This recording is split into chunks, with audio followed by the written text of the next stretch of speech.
Recording. Start streaming. Five, four, three, two, one. Welcome, everybody. Another episode of Rocks Fall, Everyone Dies. I'm here with the crew of the Nostromo. This is episode 81. Our episode can officially withdraw from Social Security. So, speaking of Social Security, Neil, what happened last time? Wait. Or, no, it's Tom. Tom. Neil, what did happen last time? Yeah, Neil, I need you to recap. I was on the couch waiting for my COVID test, thinking maybe I was dying.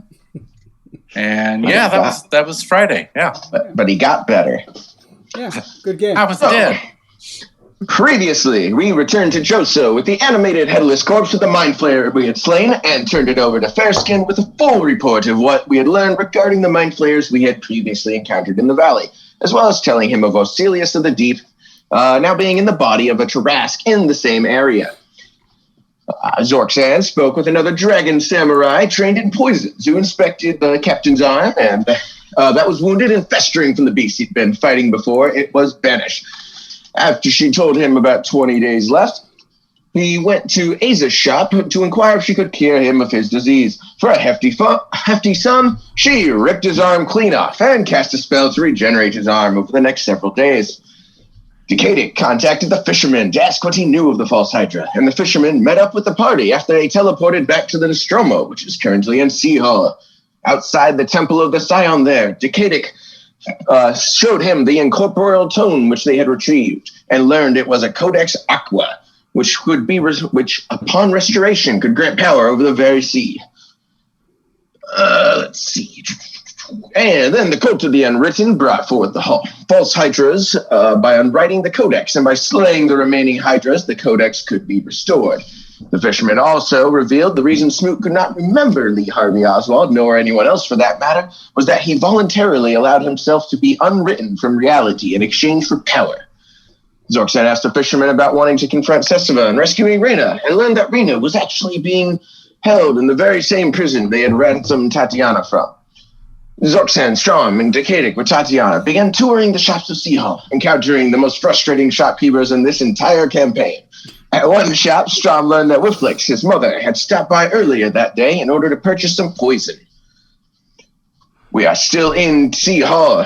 We are convening on Mala the 24th, and my arm will have a few days to return. Our current business is to either find Smoot's father, see what Whifflex is up to, or perhaps with the help of Clarence Anglin, a Yossarian who broke out of the Tower of Hannes, make an escape plan for rescuing Reyna. Back to you, Tony. I believe we left off in Sea Hall. And in Sea Hall, you guys went to the Cheerful Bottle, which is a tavern there, located in a small alley. The street outside is unusually full of carriages. The tavern is a wooden tower with a gray tiled roof and vines covering the walls and floors. A number of haunting trophies line the walls. It contains a large Persian rugs on the floor and messy tables covered in clutter and leftover food. A wandering band is playing right outside. Mostly sea shanties and other lower middle class kind of music. It's more entertaining and strummy than it is orchestra like. So you guys are outside the tavern right now. Just to set the scene, not saying you're going in or not. You are in Ysaria. What do you do? We'll say that Decadic and Tatiana are off on their date. Off on something. Yeah. Exploring the town. Don't mind them. Yes. He was weirded out by some of that.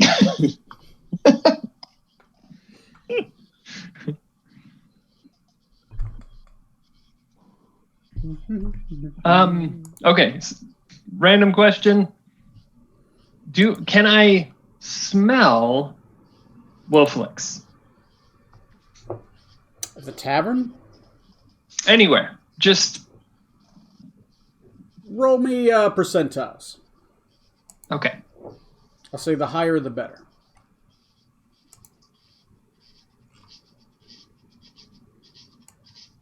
26. There's a lot of Okay. horse shit around here, and it's just city smells. You think if you got close to her, you might be able to smell her, but second problem, you didn't have the sword at the time, so I don't think you've got a chance to smell her yet. Because you got Okay. that when you went All to right. the Zune, so you might not know her smell. All right. Okay. I can get behind that. Okay. Smoot, no. Oh, we lost Neil. As Smoot falls through the vacuum of space! No, no, no, no. He showed up for a moment and was gone again. I miss him. Goddamn teleporter accident. That where my helmet went? All right. Well, as long as we're here at the tavern, I'm going to go in. I'll follow. And Okay. I want to approach the barkeep, and I'm going to attempt to apply for any word of a man named Clarence Anglin. Okay. You go up to the barkeep. This brief description of the bar is... It is a 2-room bar area. There's the main kind of gathering area and kind of more of an open floor with a few tables and a fireplace. As you enter, you pass the fireplace. There's a large bar at the far end, and there seems to be a small line of a few people that are heading up to the bar. And then there appears to be a private entrance area and what seems to be a main dining area. So, like, there's dining off to the side, but the main area that describes some of the food bits on and the open tables is more like maybe people snacking around. Yeah, that's what it looks like. Okay, you approach the human male bar owner. Name is Everdane Winterbarrow. Ooh, that's I've either got tongues up or I'll pop it if it's not still up from yesterday or from last time. It is, once again, Ysarian is the main tongue here. In Norm, I will be speaking Ysarian. Right. I'll let you know when I'm not speaking Ysarian. Yeah, pointing out I just have to have it on because, yeah, I have no understanding of it. Okay, so he is a man with a cold, calculating air about him.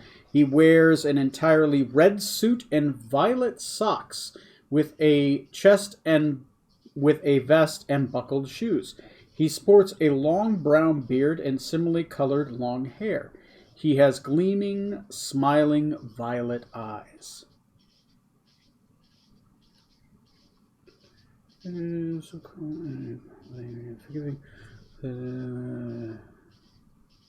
Oh, okay. Ooh, all right. Yeah, all right. Well, how can I do for you? My name is Evringen Whiteburn. I haven't seen one of your kind here for a while. Are you from these parts? I'm not from around here, but merely traveling with a companion of mine who is from here. One of the Smoots, if you're familiar. Schmoots. I'll make a history check with him, see if he is familiar with the name. Can't say I'm familiar with any Schmoots. Is that a local family? And one of the noble families from your city of Hannisport. He's one of those fat Or not cats. noble. I don't pay much attention to those fat cats. I pay enough of my taxes and they take enough of it. Can't blame you for that. Well, what can I do for you, Snake Man? Well, I figure you look like you have some fine drinks here. And maybe you get a fair amount of business here. I'm looking for a Ysarian, hoping maybe you've heard of him. A Ysarian? A Ysarian. A place is full of Ysarians. This is Ysaria. We are looking for... Oh, no, I lost his name again. Let's see. For Clarence Anglin. Clarence Anglin. Clarence Anglin.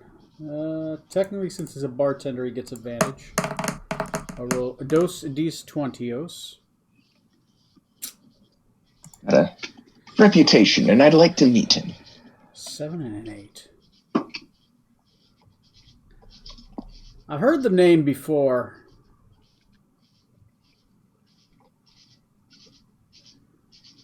I know of the man.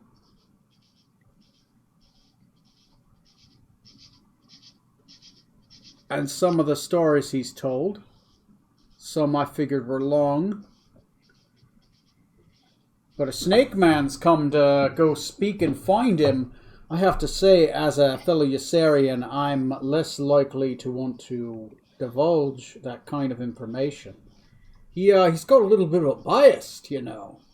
And this is Ysarian territory. We don't extradite.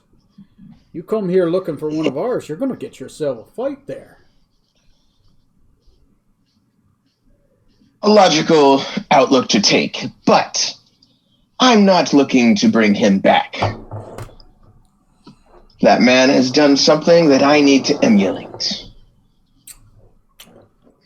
Well, I'm afraid since you're not Ysarian, I'm going to pass him 500 copper, see if that changes anything. looks like citizenship to me. So, for a hefty donation to the Church of Sion, I assume. All right. Whatever charity you're running around here. Come back here around 2 ticks to the bitter hour. You come back around then. Meet me for your donation. It's going to pass you a key. 2 ticks to the bitter hour. Go to that room. And I promise you, you'll have your man, but we didn't have this conversation.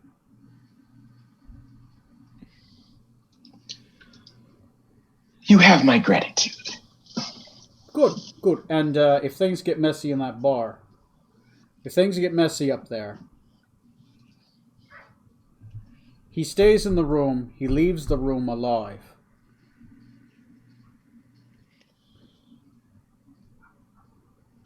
As long as he doesn't feel compelled to attack me, things will be fine.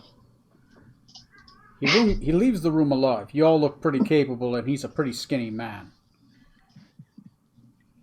If that samurai over there can't knock him out with one blow, I don't really have much faith in you. He leaves the room alive. Those are the terms. You have terms? I agree to this. Right. And unmaimed. Bruise him up some. He owes me money. But unmaimed. He'll have more... His arms will be more full-grown than mine. All right. Well, on the 10th hour, I'll see you go straight up to that room. Don't speak to anyone. Just go. And he'll go back to the bar. Oh, by the way... how about that drink? Oh, yeah. They got bitter beer, and they have whiskey. They have a lot of whiskey here. Varying flavors. Varying ages. Lots of whiskey. Whatever the best they got is, for one. All right, yeah, shit. He'll put a couple down on the bar. He'll push you pheasant stew with bread and a couple glasses of whiskey. He'll pass you about 6, and he'll say, "All right, that'll be 25 copper pieces." Son of a bitch. All right. All right, I'll let it slide. Let's go. Okay. All right. Well, you guys have a little bit of food, a lot of whiskey, and the room is filled with people, right? Well, in this main room there are 3 other people. By the time you talked to them, they had all dispersed from the bar, and you would talk to him on the side. Sorry not to disclose that. So it's kind of more like a side conversation with him. That's fine. I wouldn't have wanted to openly. Yeah. He has two more. He has another man working the bar, and there's a waitress kind of just going around. But outside of that, there is one open table in this area. You assume there's more in the dining area, which is the next room over. Which you can actually see there's a window, an interior window where you can see through into the dining area. It has a curtain, but it's not closed. So, what do you guys want to do? I'd like to walk up to the waitress and ask the waitress a question. Well, first off, see if she can understand me, and then ask her a question. What are you speaking? I'm probably going to try Median first, since it's not too far away. Roll me percentiles. Okay.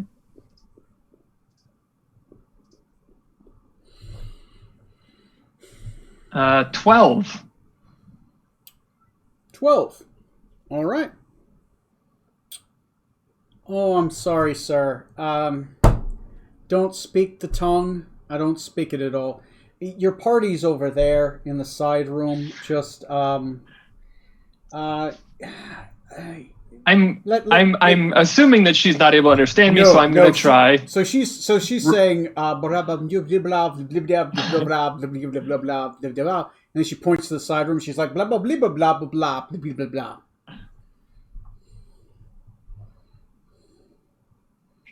I'm going to try Rokuganian, but she may have just given me my answer.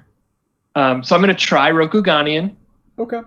Since, once again, not too far away, maybe she's familiar. Give me percentiles. This one's slightly higher. Okay. Median, because it's the sister country, but... 68? It was a 70% chance. Sorry. It was okay. higher. Nope. Not many waitresses are bilingual. Okay. So I'm going to see that she's pointing. Where is she pointing? She's pointing towards that side, that side area where there's like a door, there's like a window off to the side with some curtains, but it's a separate room. It appears to be like the dining area is separate from the actual drinking bar area. Kind of like if you go to like Ledges, right? Or some places like that, So I want to. Is the door like a swinging door, or is there a door into the room? There is a door into the room. Wooden door appears to be closed right now. Every once in a while, as you've been sitting here, it does open. You hear like a bunch of people talking and then shutting, as if it's kind of like a filled dining area. Okay. I want to poke my head in and see if I can see anybody that I recognize. Okay. You just kind of open up the door and just kind of poke your head in. As you do, roll me there's a bunch of people in the room. I'll say investigation. Investigation. Yeah, as you're kind of like looking at different people and trying to like analyze them as you kind of poke your head in. 8.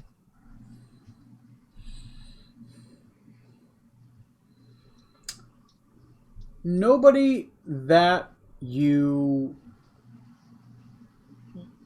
that you see you recognize, but you are able to pick out that the people there are, how many tables are there in this room? Let me pull up the map and take a look. There are 4 tables in here, and there's a large hearth against the far wall. There are 2 other doors in and out of this place, but one appears to lead into the kitchens, another one to the privy. The people to the back west side, so forward and left, you hear Metian language being spoken over there. Because there's only 4 tables, you can't really make out them very much. They're kind of more hooded. They appear to be obviously female, but they're kind of more hooded and they're kind of more talking to each other. One of them, you see her face, but you don't see a lot of facial features. Like she just kind of it's like you're looking at like part of a person's face, but it's obviously female. Obviously has like some long braided hair. So it's 4 women in the back corner speaking Median, but no one you recognize, and very nondescript tabards. Cloaks. Okay. Sorry, not tabards, cloaks. Okay. Okay. All right. I'll head back to the bar for right now. Okay. Yeah, you come back to the bar. Zorksan is finishing up his conversation at this point. Smoot, what are you doing during this time? Grabbing a bottle of the finest whiskey. Finest whiskey. You walk up to... So while Zorksan is talking to the main owner, you're walking up to that other bartender I was speaking about. He sees the one person. As that person gets done, you walk up. He's like, "Hi, how can I help you?" I want a bottle of your best whiskey. Well, you're looking for Yossarian's best right there. Cask barrel, 5 years. All right. Give me a moment. I got to go downstairs to grab it. He'll turn around. He'll open up a floor entrance, and he'll walk down the stairs. He'll come back up the stairs later with a couple minutes with a bottle, and then he'll just kind of close it and he'll kind of lock it shut. It's just one of those, like, it's like an opening floor. Mm-hmm. He'll walk up. He blows off this very... the bottle is maybe aged 5 years, right? But that was about 20 years ago. So he hands it to you. Barrel, 5 years age. Yossarian's best, 25 years ago. Bottle's older than me. Okay. That's going to be... Sir, that's going to be 85 copper. I'll give him 100. All right. He grabs a box, puts it in the box, starts wrapping up the box. No, don't wrap it up. I'm drinking it. Oh. He'll start unwrapping it, open the box, pull out the bottle. All right, well, happy birthday. It's not my birthday. Well, you one of those fat cats then? Fat cats? Rich. Merchant. I'm a smoot. Oh my god. We're going to end up in like a fucking class war right here. Hey, he actually knows it. You're a smoot? Holy shit. Are you, give me a minute.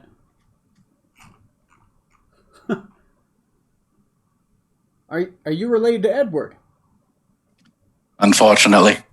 Wait, Edward's the good brother or the bad brother? Edward's the drunk. Okay, let me change that up. Not Edward. It is, shit. Give me a second. Bad Tony. Robert. You related to Robert? Yes. Ah. Bobby's good people. He's one of those rich fat cats, but makes his way down here to us common folk, right? Says hi from time to time. One of the few brown wagon party people that I like, right? Not one of them... brown wagon? Yeah. There's two parties. The Green Ship Party and the Brown Wagon Party. Oh, okay. So, yeah, he's one of those Brown Wagon Party people, right? He's not one of them Green Ship Party people. You know, correct. One of those trickle-down economics peoples. More like trickle on. Well, there you go, sir. Enjoy your bottle of whiskey there. We got a...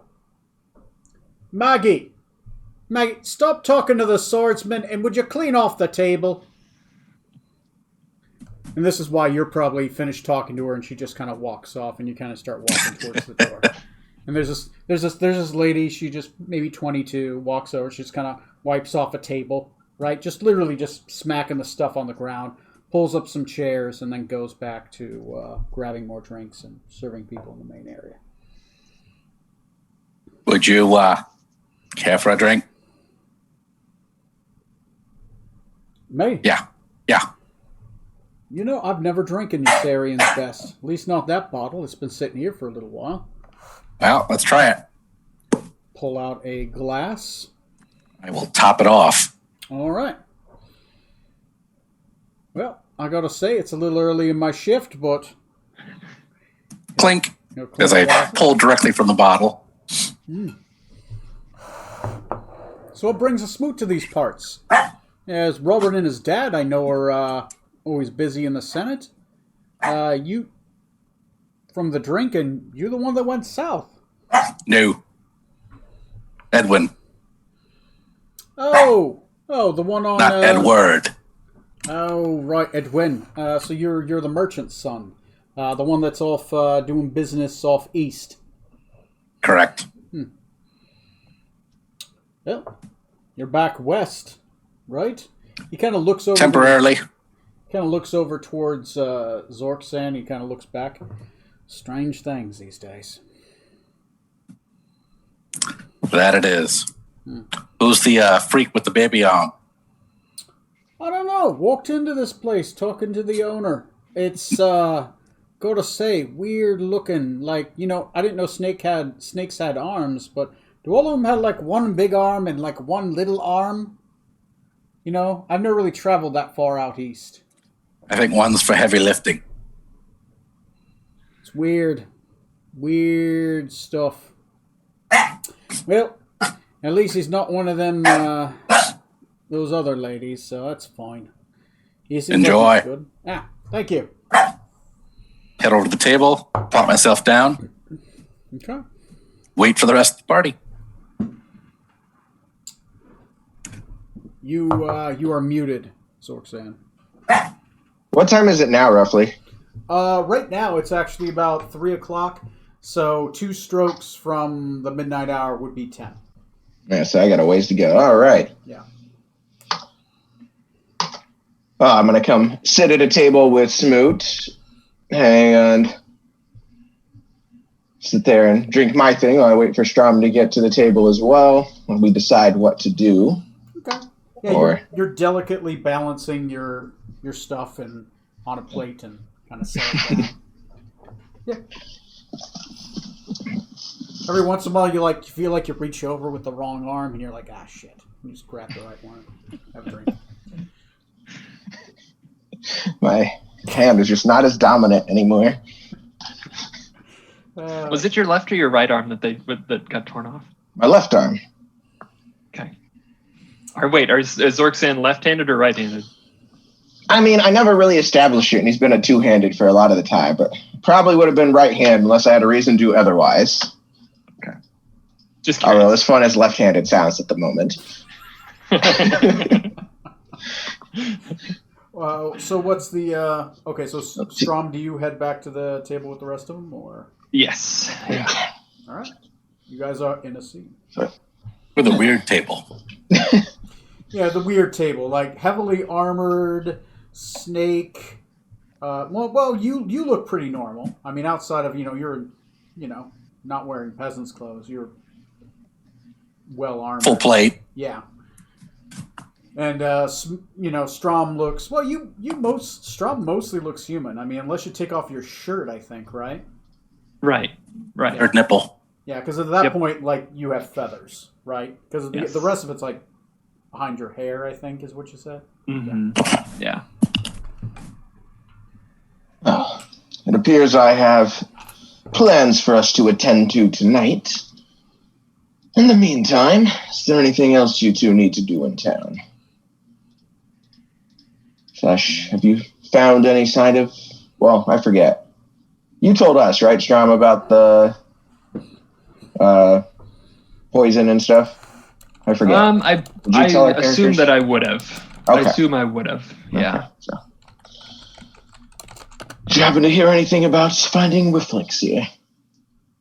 Not very many people around here I really converse with, but it does appear that there may be a a group of Metian women in the next room.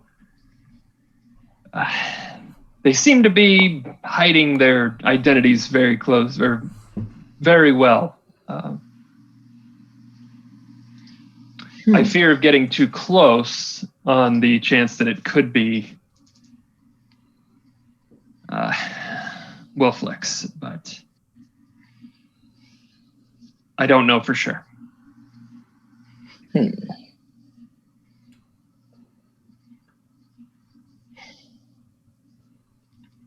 Don't want to be found, or afraid she'll start something in here?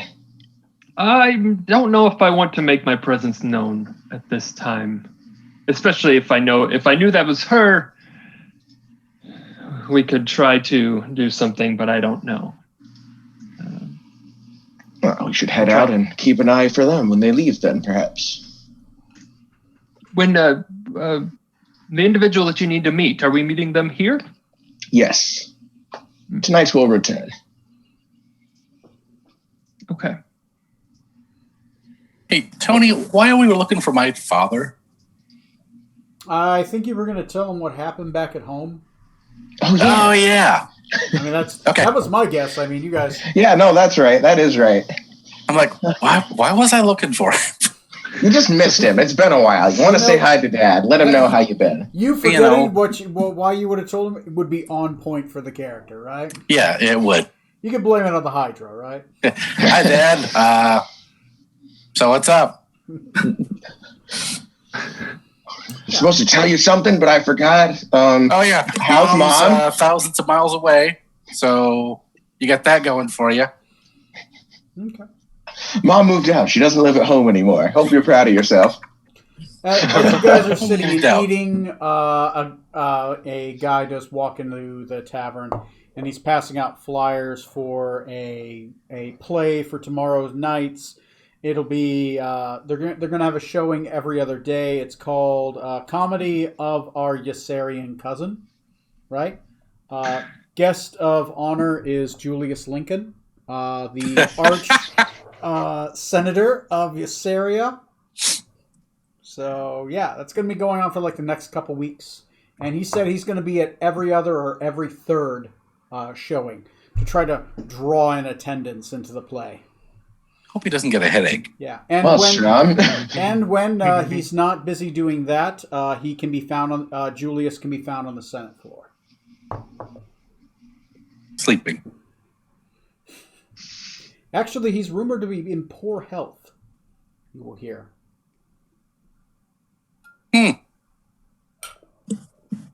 So Strom, any strong feelings about this pamphlet? I'll read it to you. Yes, I don't know what it is.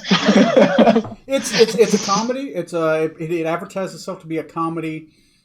It's mostly making fun of Metia, which is Yossaria's country. Mostly making fun of Metian life, Metian women, and how they think they can live without men. I mean, that could be pretty funny. I mean, you should lie to him. Say no. It's about accuracy in shooting. Oh, well, in that case, no. Headshot theater. Yeah, that's it. Yeah, you should send Rutherford. We're sending you to a mandatory training course.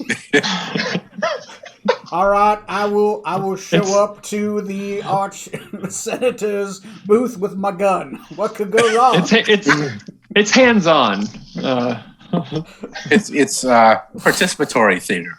Mm-hmm. Yeah, the first time the captain doesn't get shot in the head. So, what do you guys do? You're sitting, eating. It's a big town. Lots going on. So, hey, Smoot, you know anything about this Lincoln? Why?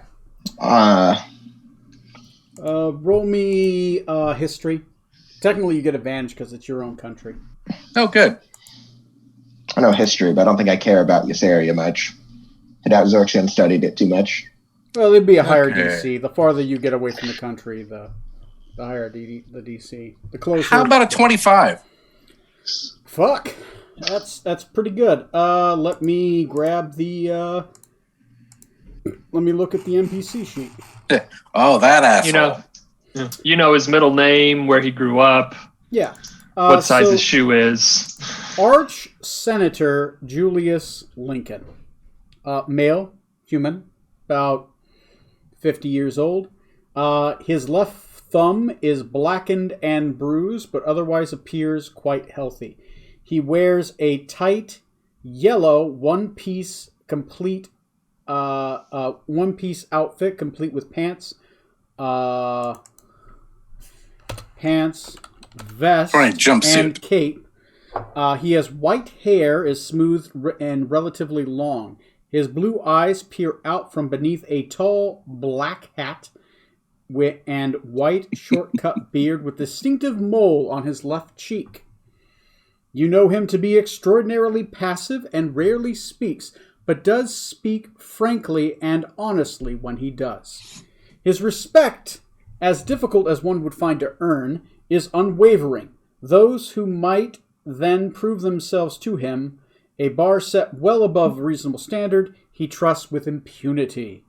Though more modest and less hasty in his reactions to snap to those who irritate him, Lincoln is combative with any and all who would dare commit acts of evil in his presence. He is above all a good man. History. He was born several months after his father was called into service, though the years after, I keep spelling his name wrong, Lincoln was born, his father became increasingly distant from the family, instead choosing to pursue power in the South. I hear the South will rise again. Lincoln's father didn't care for him much, and the feeling was mutual. He has made many enemies, but not given into corruption, and outing many instances of it. You know his motivation is to unite let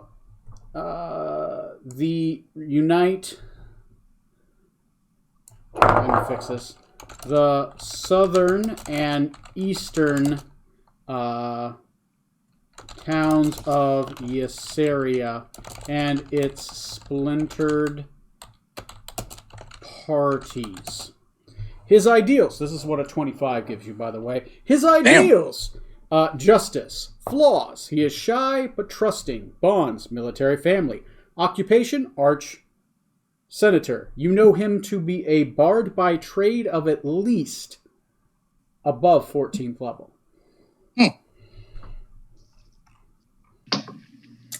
And I bet he knows my dad.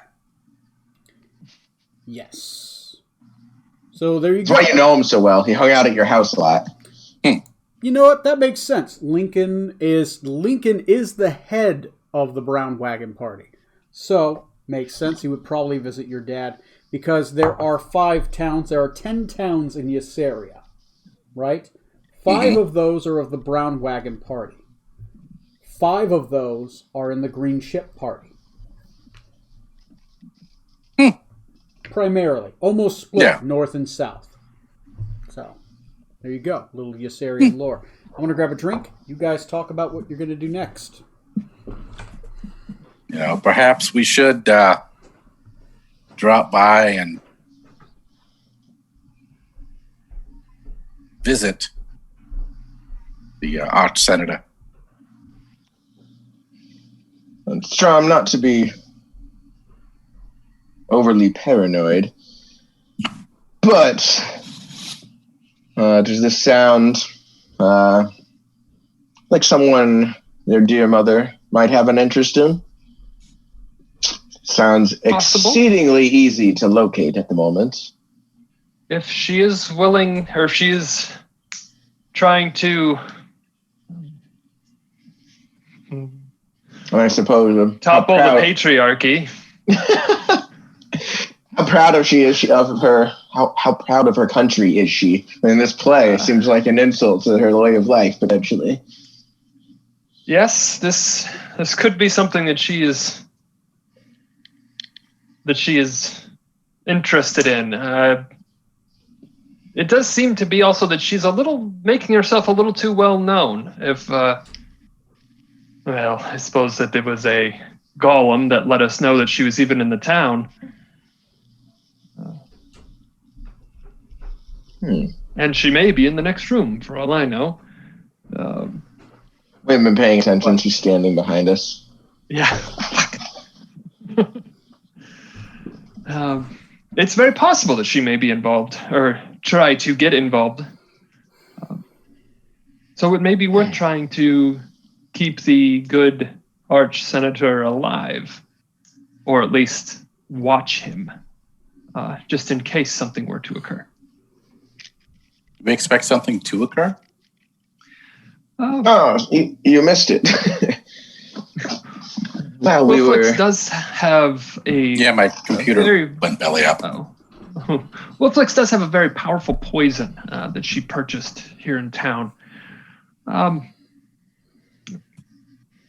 I expect her to use it somewhere. I'm just not sure where that might be. And this would be a good place as any if they are making fun or putting down her way of life. Might be a good idea for me to be close. Now that I know I can cure poison with laying on hands. You what? As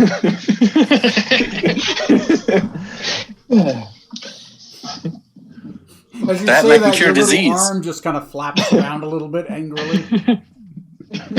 Makes a little fist. What happened to your arm?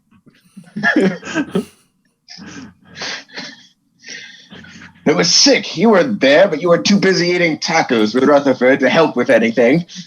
It was almost a solid 2 days of you following us, eating tacos and drinking from that tavern. Oh, tacos. I asked you for help repeatedly, and you just kept eating tacos. Oh shit, Johnny, make art of that. I must have missed that. By battles going on and like these horrible events, and we're just eating tacos. Were they soft or hard? I wasn't paying attention. Apparently neither was I. Just tacos. Endless tacos. Decanter of endless tacos. Hey, that's a magic item. You can make it happen. Just go to the right wizard. So, you guys find yourselves there. You have some plot light lead-ins. How you want to pursue them is up to you. Is the play tonight? Tomorrow. So it's going to be... the play is every day starting tomorrow. The Arch-Senator has promised to be at every other play, but he will be at the first one. If not every third play, but he will be at the first.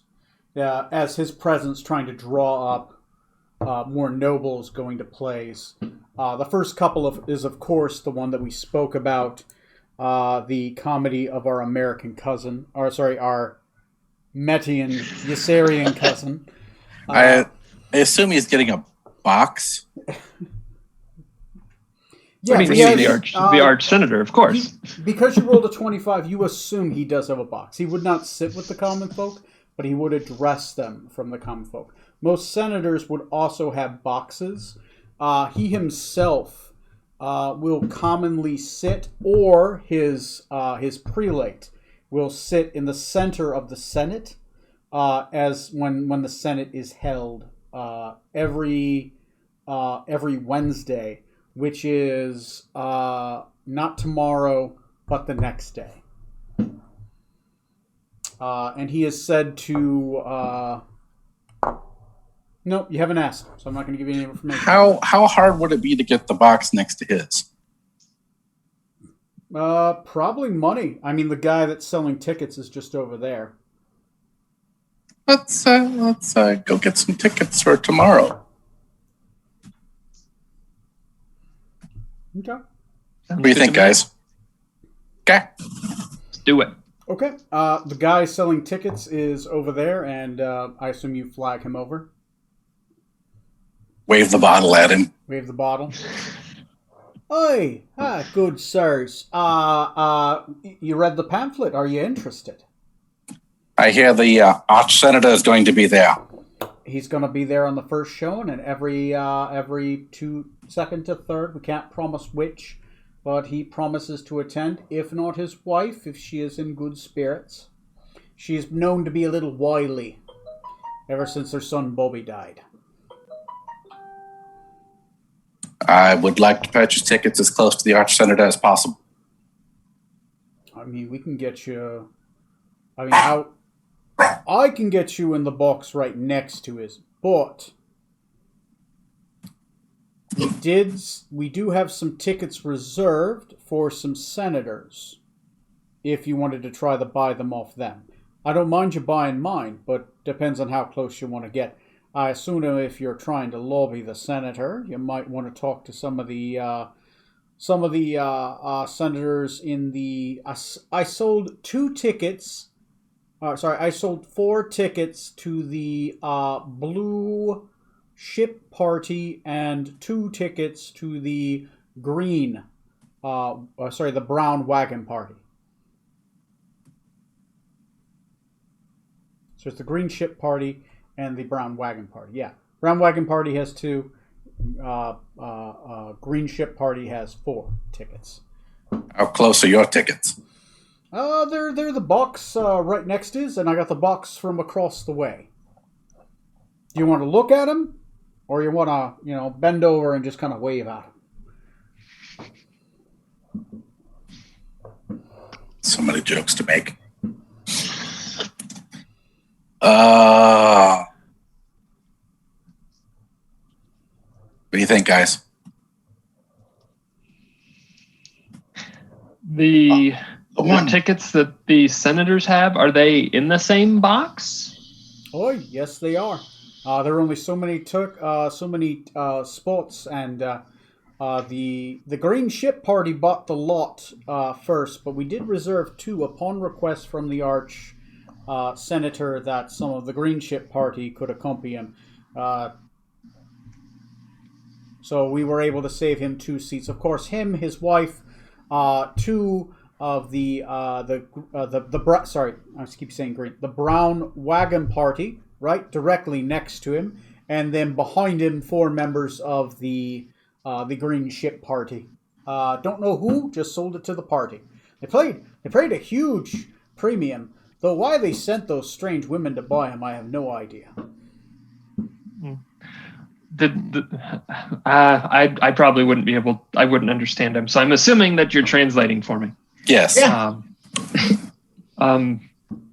Could you ask him when he sold those tickets? Just recently? When did you sell those tickets, and who did you sell them to? A couple hours ago, some lady with long eyebrows. Eyebrows. Was she in here when you did that? Was she in the room? No.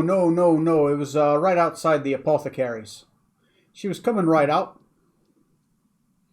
She actually flagged me down. It was the beginning of my route was right there. Do we know anybody with long eyebrows? Yes. That's the Median thing. Yeah. Strange woman. Had a giant package of something from the apothecary, and then she had just come from the blacksmith and looked like she had a bunch of daggers. So, Yeah, how many that's women her. were in the other room? 4.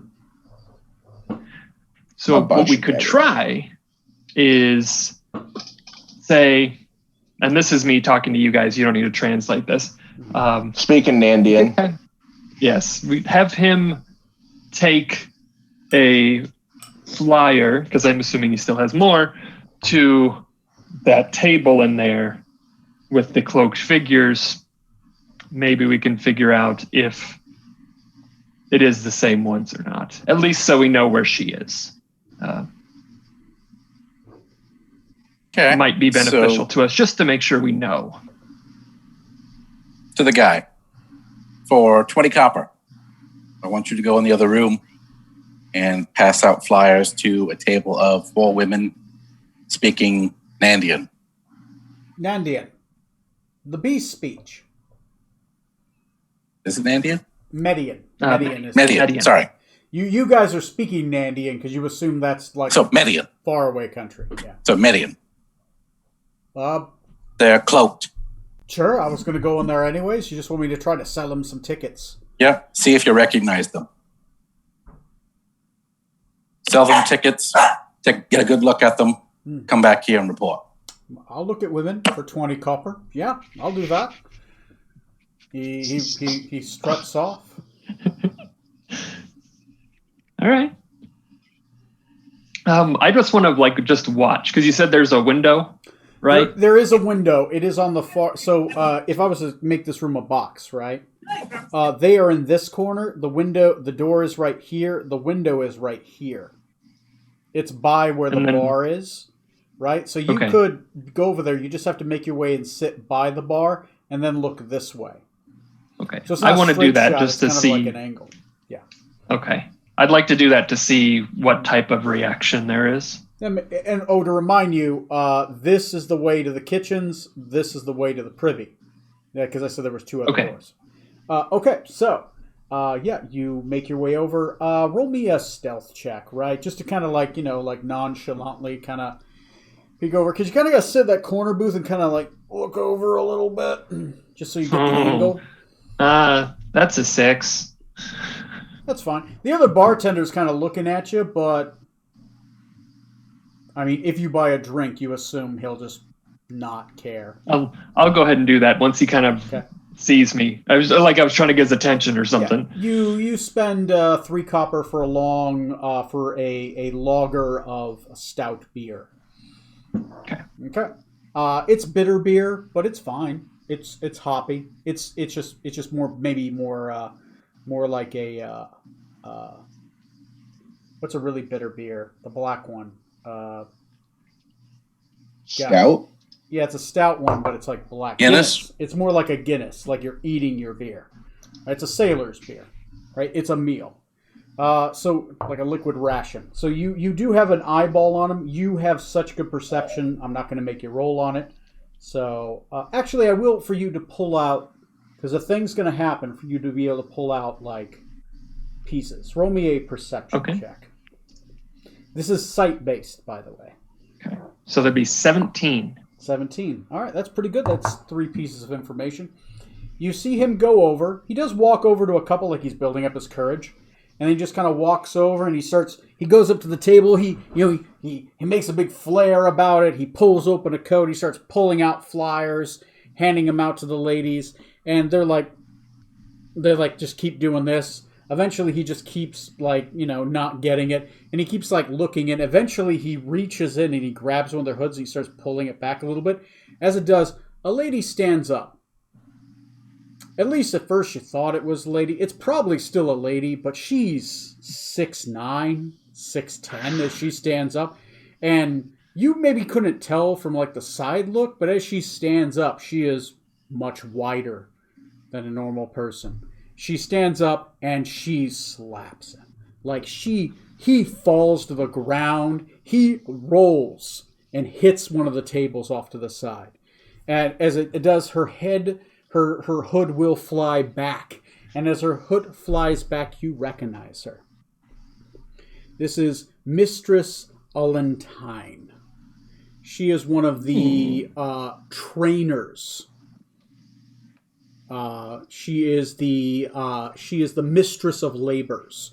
She is in charge of commanding all of the men to command them to do tasks. Right? She shows them how to cut wood because men aren't smart enough to teach each other. That kind of thing. She is very militant. She is very martial, and she is very big. She's rumored to have orcish blood in her.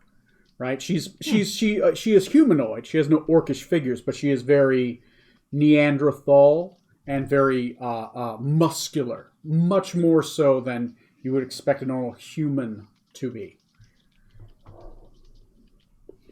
Okay. She will grab her hood as she does, and she has 2 long braids.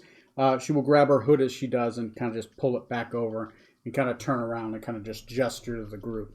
The rest of them you don't get a good look at, but you definitely see hers. The one off to the far side, you do get a partial look on, and you think you see two braids and what appears to be longer than normal eyebrows for a second. But definitely not Wilfelix.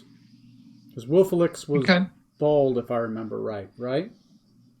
She had a shaved head? I think so, yeah. Yeah, she had a shaved head and long eyebrows. So do I have any history with Mistress Valentine? Yeah, she would beat you. Okay. So I'm aware of her, and she is definitely on Wilflix's side. Oh, yeah. Okay. Definitely. Like, she makes Wilfelix look more forgiving. Okay. All right. Where would she fall in, like, the hierarchy with Wilflix? In the third circle, she would probably be lower, right? Because she is not as magically gifted, and she's more martial, right? Generally, within the circle, it is your connection to the goddess. The goddess of of dusk is called. Give me a second. The goddess Aldafa, goddess of the dusk. Your connection to her and your ability to demonstrate that power does present your part of your position, right? It comes in with the things you've done as well. So it's like a twofold, like how powerful you are with the power, thus your gifts from the goddess and your standing of what you've done that others recognize within your order.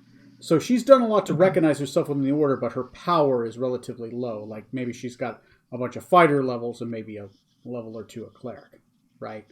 Where Wilfelix is a much more powerful and has some renown, right? Okay.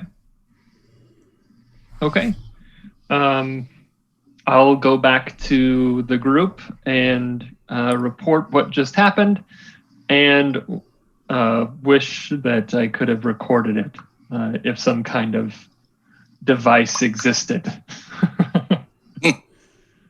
Because the slap was amazing. If you go find the Mind Flayers, I bet they have something like that. Something to think about there. So eventually, he has a giant black eye. He will stumble out. He's probably concussed. He walks in. He's like, "The foreign ladies, I didn't recognize any of them. One of them hit me pretty hard." No. They're not the ones that you sold the tickets to, are they? I only got a really good look at one of them, and I'd know her when I saw her. She's like, she's bigger than any man I've ever known. She hits really hard. I think I broke something in my face. He wipes away, like there's a little bit of blood. His eyes starting to swell up a little bit. So, Would you sell those? Oh, okay. I toss him 30 copper. And I'm going to lay hands on him for 5 hit points. Okay, yeah, that'll heal. That'll heal probably a good chunk of it. At this point, like the cut disappears, the bruising starts to slow down. At this point, there's some redness. You hear a little pop around his eye, right? So you assume maybe like a bone reset itself. And he kind of blinks a little bit. He's like, "What was that? Oh boy. Yeah, big lady. Not that tall, skinny lady with the big eyebrows and the bald head. Different one. Didn't speak a lick of whatever I was saying. She said something in a language I didn't understand. And then she hit me." Was it Etomagamet? Never without my permission? Fifth element? Anybody? No. You know what? No, you don't know Median, so I can't. Wait, do you know Median? Yeah, I do. Okay. He says, yeah, that was it. Ecto Nogala. Big woman, red hair, 2 big braids. Okay. I think she What's was your name, son? What's my name? David? David? I think. I got hit pretty hard. I'm not sure. Hey, David, how much for that box next to the senators? Oh, the box next to the whole box? The whole box. All 10 seats? All 10.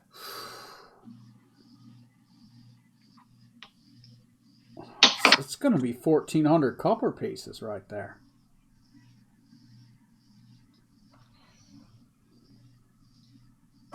Okay.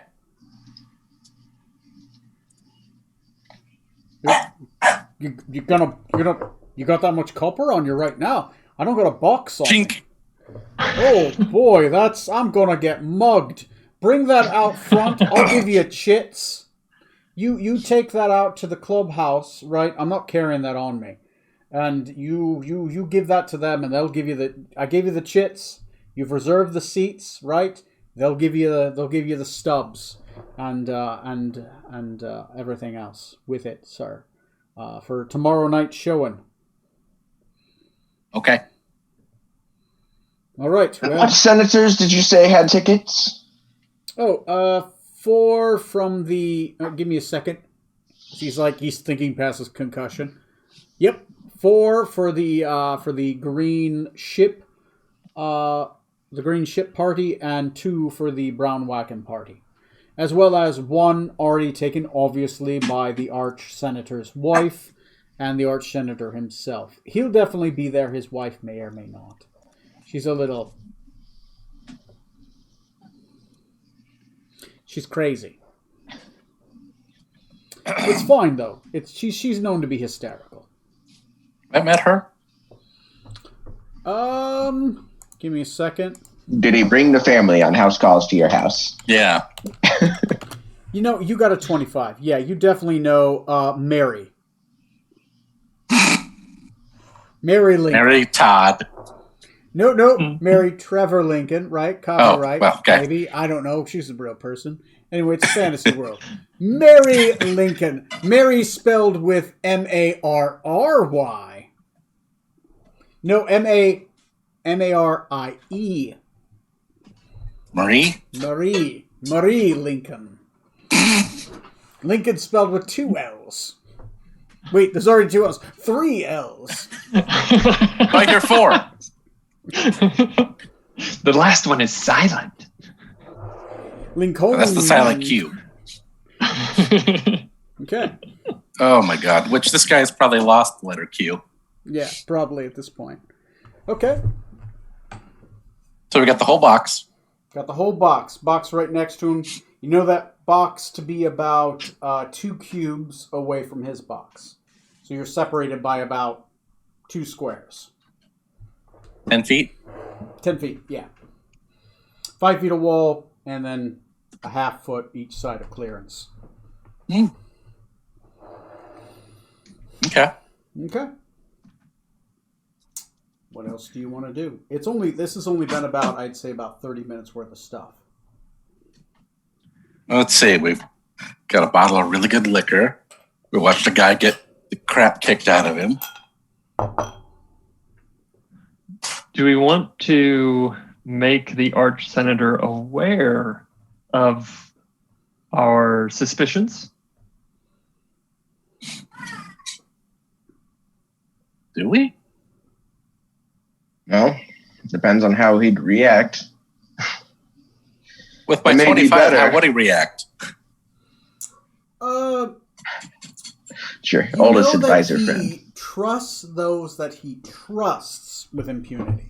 He doesn't know you to trust you, but do you think if you communicate that through somebody he trusts, he would trust what you said? But he would not trust, because his trust comes hard. Outright. He would not believe you. But if you went to somebody he did trust, and you convinced them to tell him, he would believe that person. But what if it's an inside job? And one of those people he trusts is the person instigating this. Maybe. Well, I know whom, but you don't. So that's up to you to figure out. It is a gamble. So it depends. Somebody you don't trust trying to kill him. So I guess I'm trying to understand with the senator seats, just to be clear, are they not currently owned by a particular senator, or do we need to go figure out who's buying those seats to try to buy it off them if we want them? You don't know who bought them. You know the party bought the seats. Okay. But you don't know whom in the party bought the seats. I will say without any checks that that Smoot knows the Brown Wagon Party. There's Robert Smoot and Joseph Smoot are representatives of Hannisport. Each town has 2 senators, right? And there are 10 towns, including Ysaria, in which Lincoln is a senator for, right? Not Ysaria. Seahall, which Lincoln is a senator for Seahall. There is Heward Ation. There is Aldius Galen. There is Robert Wentworth. There is Charles Shelby. This is Arnold Blakely. There is Rolf Cumberbatch. There is Roger Cornish. Raymond Presley.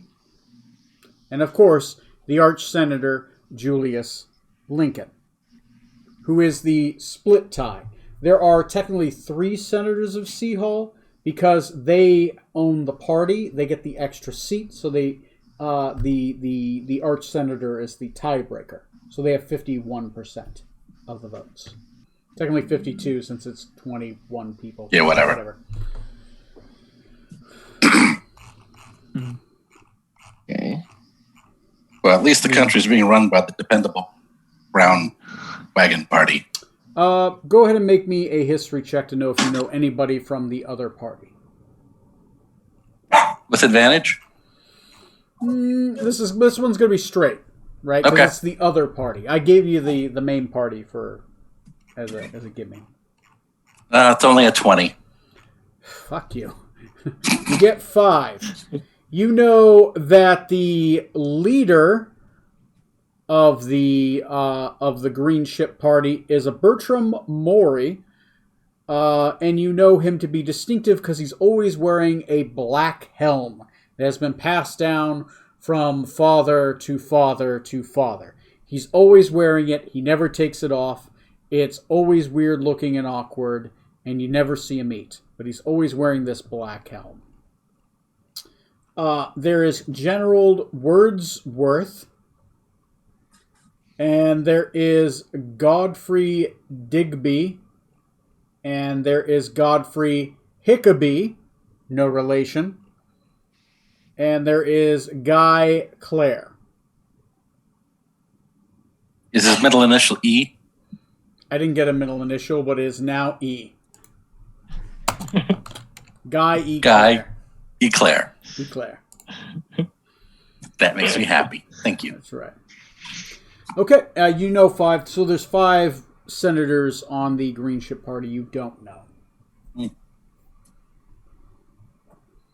So. Yeah. I'm coming up with a plan here.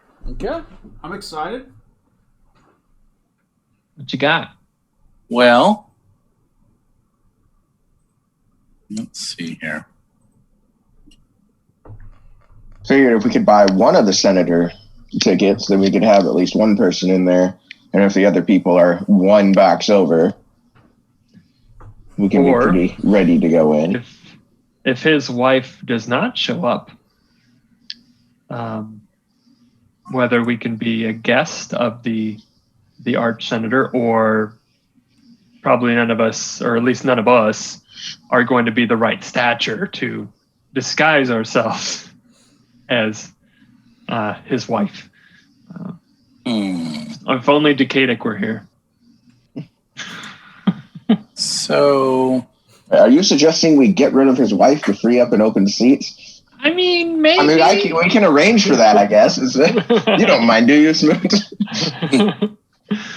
We know she might not show up. It's possible she might not show up because she's a little. She likes to party.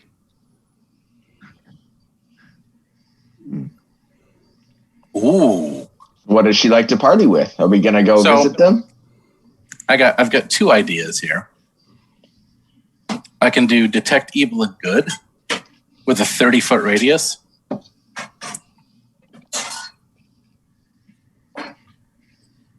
Are you wanting to check out the Metians better? So hang on. If we get the box next to it, and I cast detect evil, that only works on aberrations, celestial, elemental, fae, fiend, and undead. And powerful sources of both good or evil, right? So that means like evil objects or like the most perverse. So by potent, evil, and good, basically people with the aura ability. So paladins and clerics would ping with evil and good if they're evil or good aligned. That's also the other side. Give me. And sanctified and sanctified areas are areas that have been basically the opposite of sanctified. There's a word for it. Consecrated against evil, or for evil. Consecrated and desecrated. So that's one thing we could do. Another thing we could do is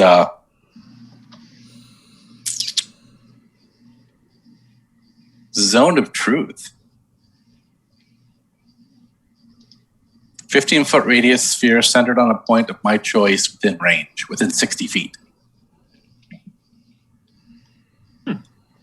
Put that around their whole booth. Or their whole box, and maybe go talk to them.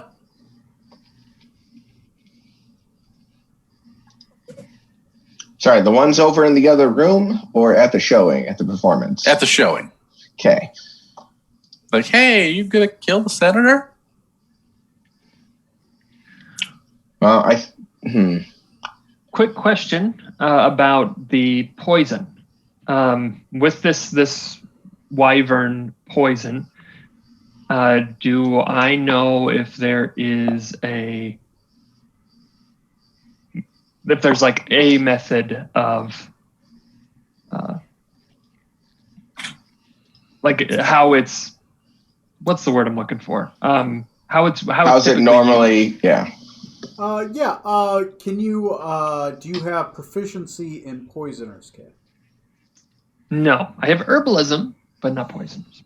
All right, herbalism. I'll give you roll me a intelligence check to see what you know about poison. Okay. Well, offer you some. I still have my brick from the tavern in Droso. If you wish to go have a word and maybe visit your poisoner. That's a good point.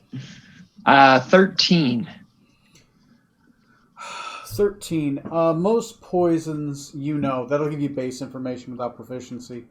Most poisons, either have to be imbibed or applied, right? If it's applied, it's normally through like a piercing effect, either through injection or stabbing. You can poison a weapon. You can poison needles, right? That's what a blow dart gun is for.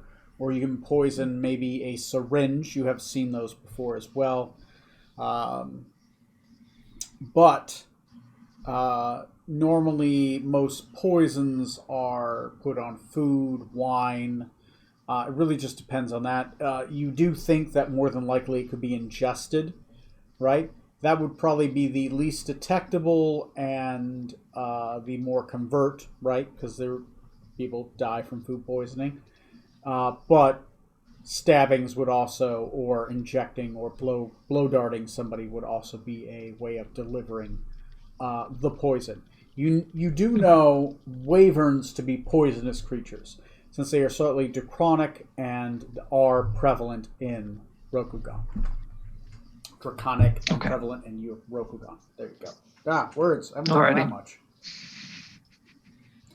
We'll say with the zone of truth, is that well, I imagine it's a pretty visible effect. Not Or is it visible not? per se, but hang on. Let me get back to it. Zone of truth.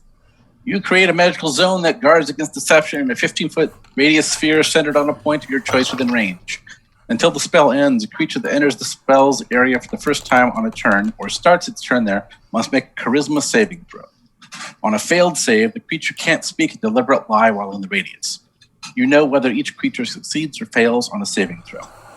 An affected creature is aware of the spell and can thus avoid answering questions to which it would normally respond with a lie. Such creature can be evasive in its answers as long as it remains within the boundaries of the truth. It is also verbal and semantic. Keep in mind, so you do have to speak words and move hands. Yep, when you do that. which I can do from 60 feet away. Yeah. But is it a 15-foot cone centered on... It's a 15-foot radius centered on any point within 60 feet. Right, you choose a 15-foot cone anywhere within... Oh, no, it's a radius. Yeah, you're right. Yeah. I'm sorry, I thought it was a cone. Yeah, you choose a 15-foot spot within any place that you can see within 60 feet. And So it'd be 30 feet across total. yeah, 15 on each side. Yeah. So about half a fireball. Yeah. So I could totally use it on that whole box. Actually, fireball's like a 20, but yeah. Yeah, you probably easily get the whole box with Zone of Truth.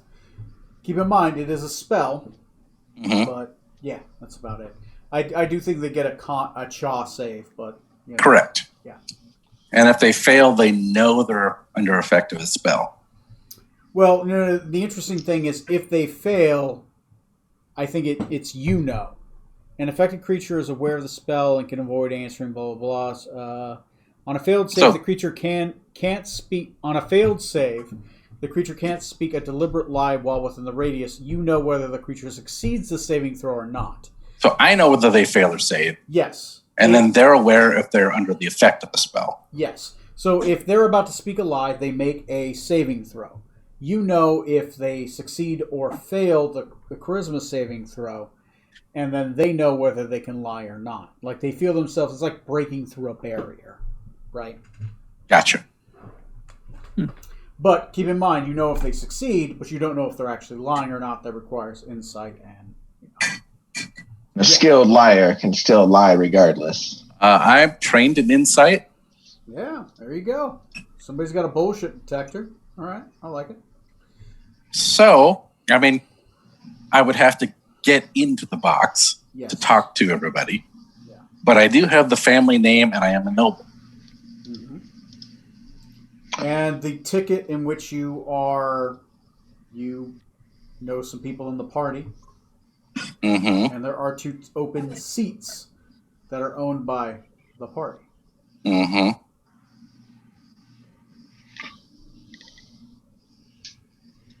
So I've got a good chance of getting in the box, even if it's just to talk briefly. Mm-hmm. So I can get in there. I can question people after first I would cast the Zone of Truth. Then I would go into their box, talk to everybody, and go from there. I would say that would require making Lincoln aware in the first place. Otherwise, casting a spell upon the ruling leaders of this country willy-nilly and going in there questioning them is a bold plan otherwise. I mean, you are one of the family members, so it'll at least go better for you. Mm-hmm. I mean, they wouldn't know that there's a Zone of Truth there unless they were going to lie. Mm-hmm. Sure. They are politicians. Yeah. That was just me. No one's better at lying. I'm not trying to drive you guys one way or another. That was just me making a joke. Oh, I know. Okay. While we're talking, Tony, I want to be fiddling with my paints and I'm experimenting with them. I need to figure out how they work exactly. Oh, the pigment paints? Yes. Specifically, I'm trying to figure out if I can like do most of a painting and leave it, and then come back and do a finishing touch. Will it still work? Yeah, I would say it works. Think of it like remember that fairy tale where a guy, if he ever completed a drawing of a painting, the painting would come to life, right? So it's very much like that. Like you have to finish the last line, and then it'll come to life. Now, if somebody comes over while you're gone and like wipes it away or does something, Right. faces it, it's gonna break it. But but yeah, you have to basically finish the painting, right? Your intention of the drawing is finished. That is what finishes it. And I'll say before the paint, I'll say 24 hours. You have 24 hours to finish the drawing. Cool. From when I'm not sure if this particular instance would be the right use, but otherwise it might be a good thing to be able to do parts and come back with a finishing touch and get through. Mm-hmm. Something like a door, other types of things. Keep in mind, if you guys do go to an event, this is common sense. You are a noble smoot. You would know you're not allowed to have your arms in armor at a noble event. You could try to hide weapons, but it'll be difficult. You'll be searched. There'll be at least somebody with detect magic sitting at the door, shaking people down. Who's at least a first level rogue, right? So.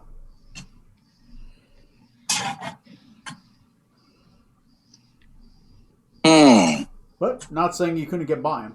Just just that you would know.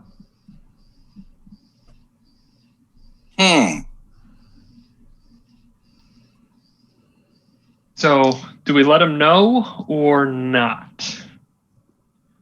We should at least go see him and see if we can't possibly get a senator seat, if he might know who has one where we could buy one. Because ideally, even better than having someone walk in would be having Smoot or yourself in the room in the first place. So, are we sure the senator is the target? No. I think it's a little odd that they would buy tickets to see it, that the Metian women would buy tickets to see it. Well, to clear that up, they said the green ship party bought them, but he mentioned that the women with the weird accents were the ones that bought the tickets for the green ship party. So. Okay.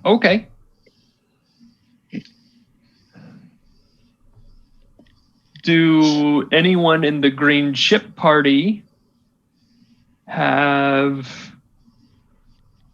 Or I guess maybe this would be the interesting question, would be, is there anyone in the green ship party that the arch senator respects?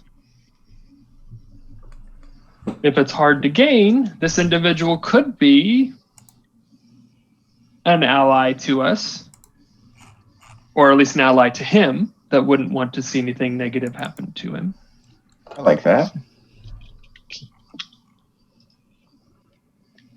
Interesting idea. Seems like a stretch, though. Find out if we have to figure out if we actually trust anyone in that party. Yeah. I mean, I've been hearing some pretty bad things about the green ship from these brown wagon folks. Mostly justified. By these brown wagon folks, I mean Smoot. Is there anyone that he would trust? You rolled a 25 on him earlier. I'll give you a knowledge nobility check. An extra one to see if you know if there's anyone within the opposing party he would commonly work with. You've been gone for a couple years, so it's just a straight roll. So what would knowledge nobility be? Oh, sorry, history. Oh, yeah. Okay, which I'm trained in. Yeah, wrong edition. Who dis? It's not a high DC. But that would be a natural 20 for a 26. Jesus fucking Christ. Okay, you know that his most trusted ally on the other side of the fence for the Green Ship Party is a man named Brutus Telwaskbury. Brutus is a close friend of Julius. This Western man is dressed in a collared shirt, wears a proper scarf over his head. The clothes are grease-stained in places. His hair, while mostly black, has prominent gray streaks. He's otherwise smooth-faced, marks with small, tiny scars. You know him to be skeptical and a narcissistic man. He loves himself first. But he has a good relationship to the Arch Senator Julius Lincoln. He will commonly say, "At two, Brutai, at two. I do object to your honorable words." Approximately how many daggers were sold? 10 daggers. There are 10 Green Ship members. Well then, maybe not. Trying to get a grasp on political things around here. So, do either of these countries, because we're in Mysteria, which is the male half of Metia, right? Yes. So long ago. How well do these two get along? Like the countries, do they generally hate each other, or? Not great. Generally, that's a good question. You would not know, but Smoot would know. I think between these two, I should have a pretty good idea. Smoot, make me a history check. I'm asking you two about your country. Right. You know, both of you, since you grew up in opposite sides of the farm, both of you roll me a history check apiece, right? Just for your different perspectives, right? Because you have the southern and then you have the northern perspective, right? Dirty 20. Dirty 20. Jesus Christ. Jesus. 15 for me. Did you take entirely Ysarian history in school? By the way, Smoot, that's with advantage, by the way. Oh. It's Ysarian history, right? Hang on. Right. So. Technically, Strom, that's with advantage as well. If you have history trained, you get advantage. So dirty 20 is I am. So you okay. Okay. 15 again. So commonly, the party with the closest positive relations for reunification is the Brown Wagon Party. The party that is more warlike and wants to see an open war between Metia and Ysseria would be the Green Ship Party. You know the Green Ship Party to be the most hostile towards Metia, the most warlike. They are seeking any possibility of war with Metia. Mostly the tribes of Milan have been keeping that distant for a while because they have been an objective threat. But they're always talking about going back and bringing back Yserian men and liberating them all the time. Now, the Brown Wagon Party commonly would talk to the circles and try to do diplomacy, trade, that kind of thing. You know, Lincoln heads those, and he would commonly go head-to-head with Brutus on their opposing ideas of whether to war with Media or to trade and reunify with Media. That's commonly what you get there from that. So, Strom, what'd you get? 15. 15.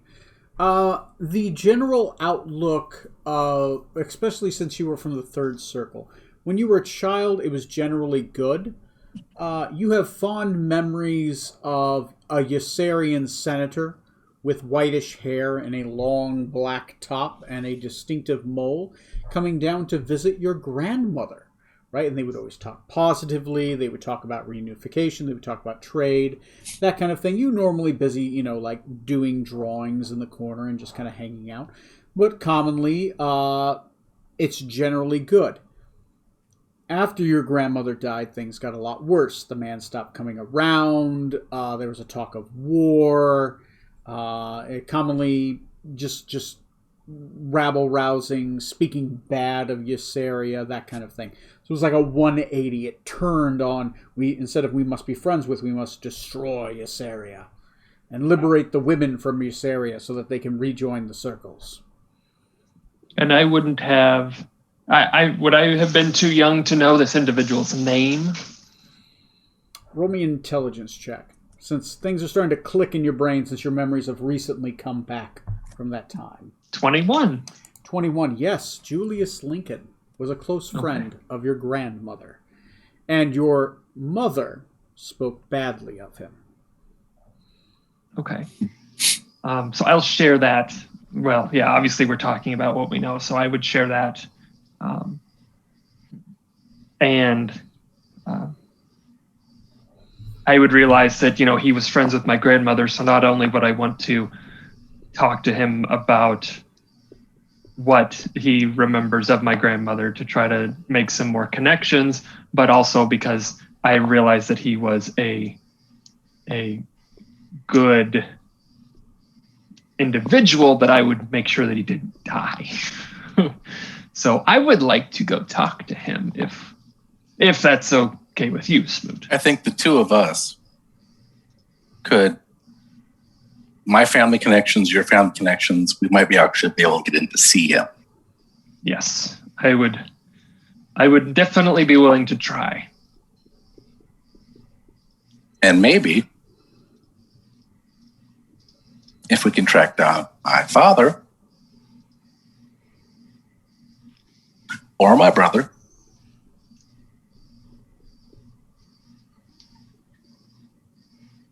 that might be worth trying.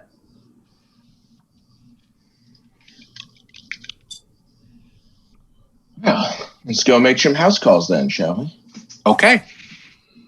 Can we take like a 5-minute break? Yeah, let's take a 5-minute break. I'm going to grab some more liquor. I'll try to stay sober. And I'll grab some coffee too, right? You better not be sober. That's not how I like you. The combat's getting He likes you easier sloppy. the drunker I get. All right, yeah, let's take a 5-minute break, and I will have some orange juice, right? Not liquor. I've been drinking orange juice all night because of Twitch rules. This is orange juice. And yeah. New rules on Twitch, by the way. No nipples, no alcohol, no drugs. Right? Okay. Yeah. So we drink orange juice all night, and Trey's got to wear a shirt. Okay. yeah, Trey has to wear a shirt. I think that should have been a rule anyway. Yeah. At least they're fair opportunity on their rules on no nipples, right? So anyway, speaking of nipples, after these messages, they are done. We'll be right back.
tangled weave, we weave.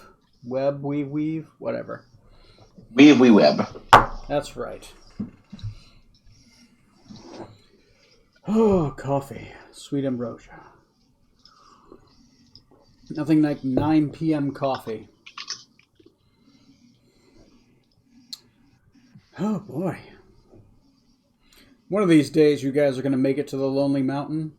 I think it's going to be a little bit longer than I thought. Yeah, we're like, okay, we're going to go there. Wait, hold on. This thing. Yeah. We'll get there one day, though, Tony. We have 3 more missions we have to do since we got here.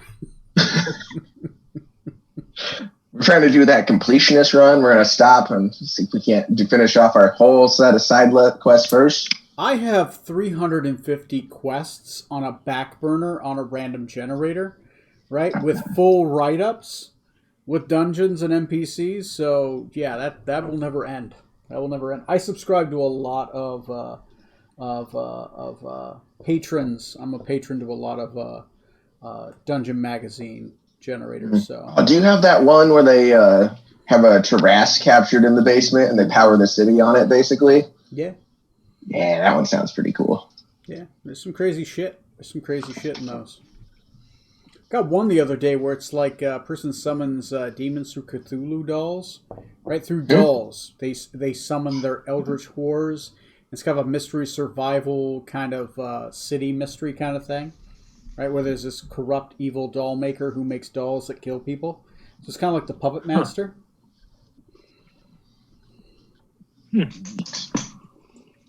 Interesting.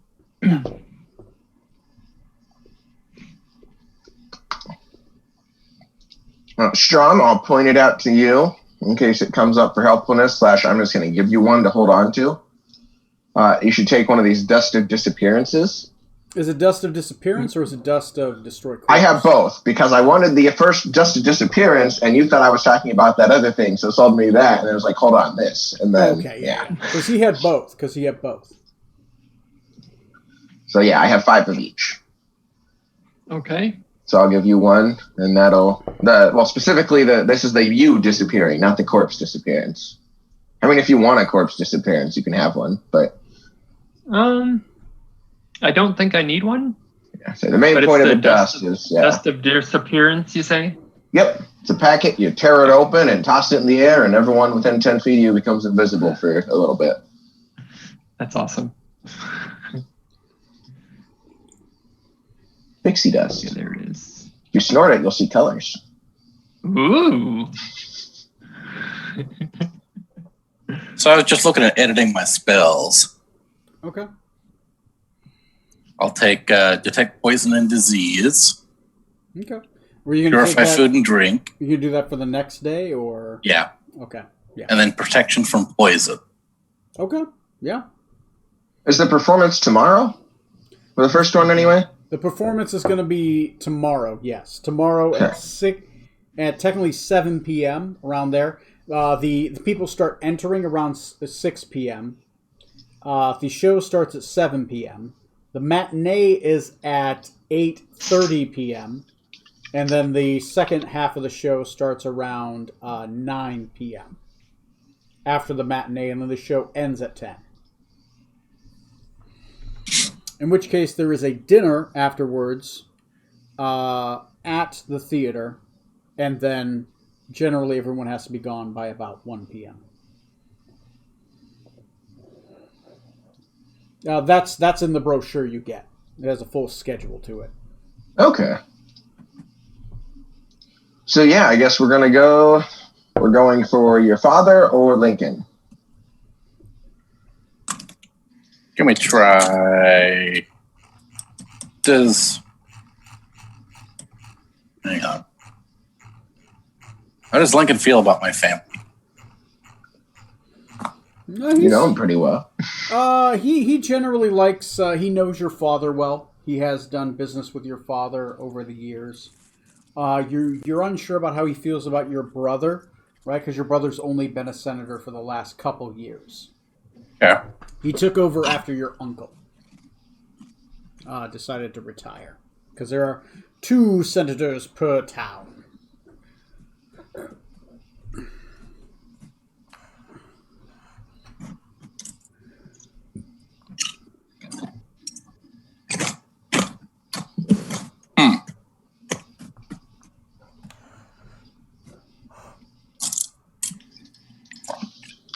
I mean, I guess we can go for Dad.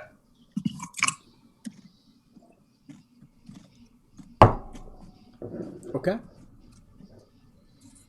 All right. You guys decide to go over to the Brown Wagon Party. The Brown Wagon Party has their own building.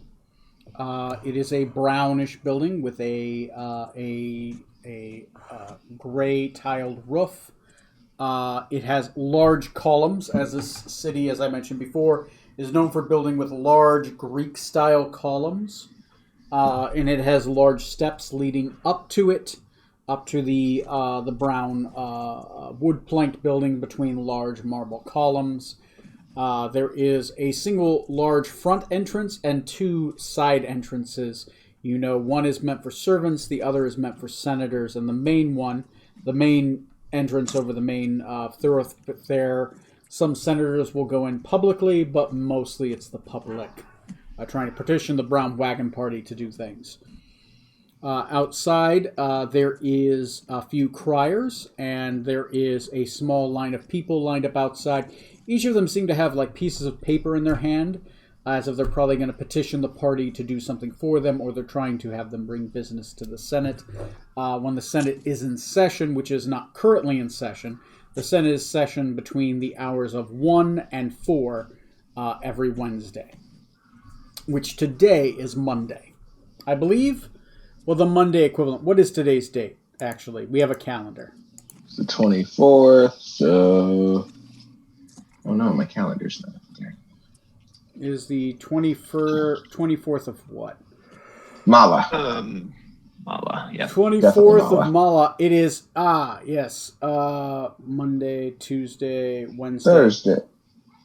One, Or two, Friday. 3, I don't know. 4, 5, 6, 7, 8. It's an 8-day week. Oh, shit. We have long weeks. Yeah, you have an 8-day week. I'll say Friday, every Friday, equivalent. So the 26th is when they'll be in session again, right?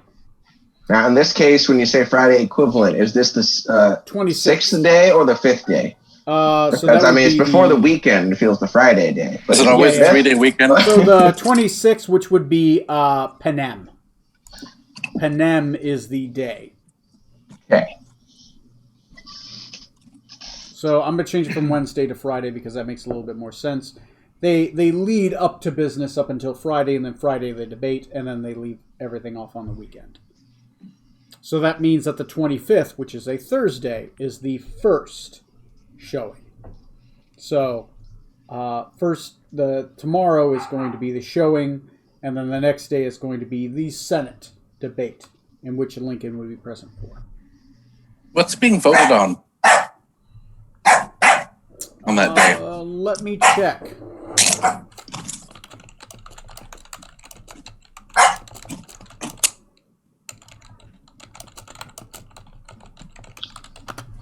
Let me take a look.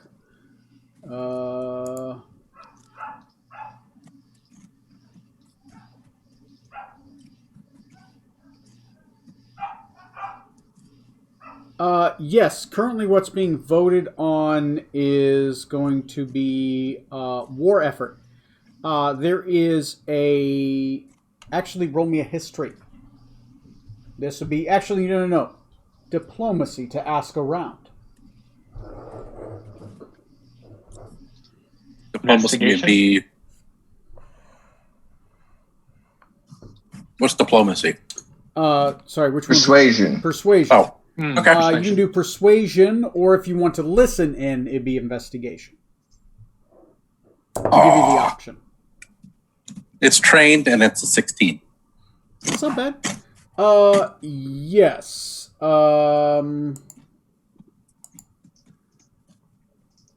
Technically, what's being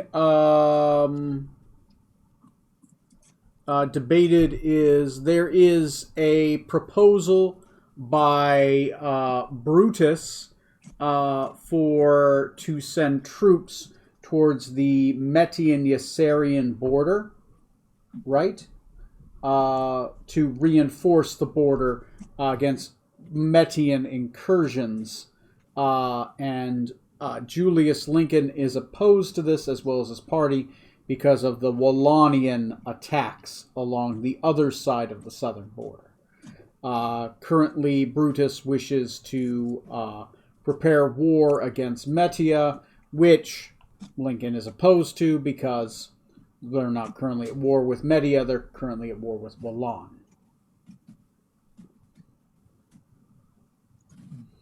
So there's supposed to be an open debate between Brutus and Julius that day on the Senate floor. So, if Julius doesn't show, not only is he the deciding senator, but I assume he's also the leader of the party. Yes. So if he doesn't show, then the effort against the sending of troops to the Median frontier would be greatly hurt. It would be greatly hurt because it takes 3 days to vote in a new senator, and the vote is the next day. So There's a motive for wanting him out of the way. Sure. Mm-hmm. Yeah. Which means that Brutus is probably in on it too. I feel like Yeah. you're profiling.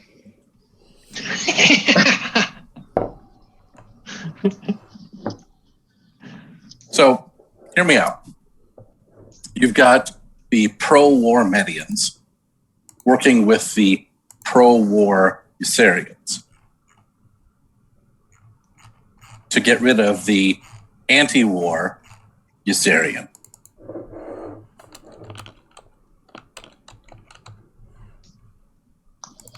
Okay, this all seems like normal politics so far. Except, I'm in this case, they I'm want trying someone to- dead. Again, normal politics. I'm trying to think through this of like one side wanting to go to war and the other side wanting to go to war, like the opposing forces wanting to go to war, and it's like, why isn't this a problem? Like, it's just fine. It's weird to me to think about it like that, but okay, no, it makes sense. Well, they want to force the whole country into it. Is the necessary part. Brutus is not the leader of that party, though. Bertram McConnell is. Mm-hmm. Oh dear. But I'm assuming that Brutus has a large voice Yes. in the party. Yes, he does. So he's not the leader of the party, He's the whip. but he's very influential. There we go. There we go. He's influential.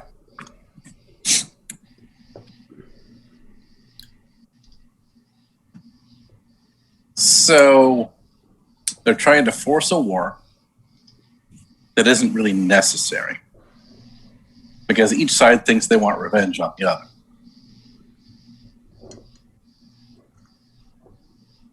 Am I making sense so far? Think so? And to force the war, they want to get the anti-war guy out of the way. Correct.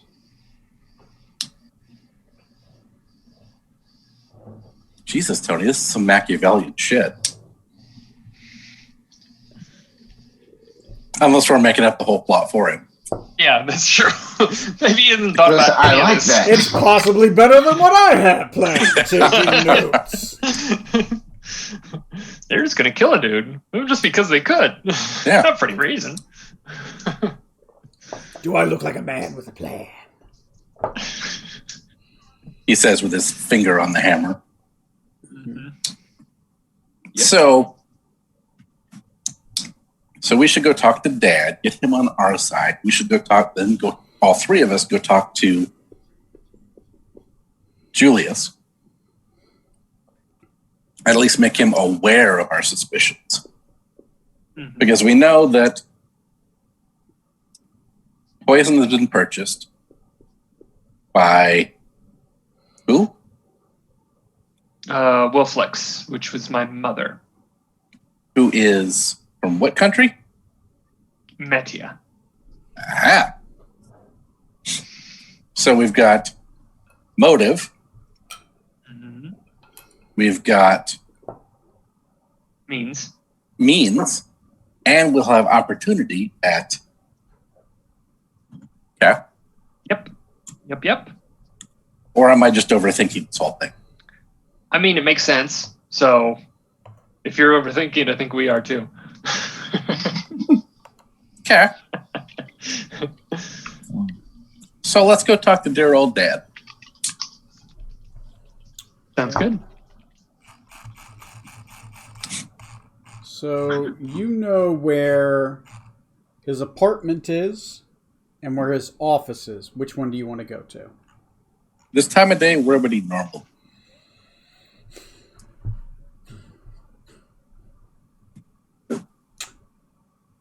If you hurry, you might hit his office.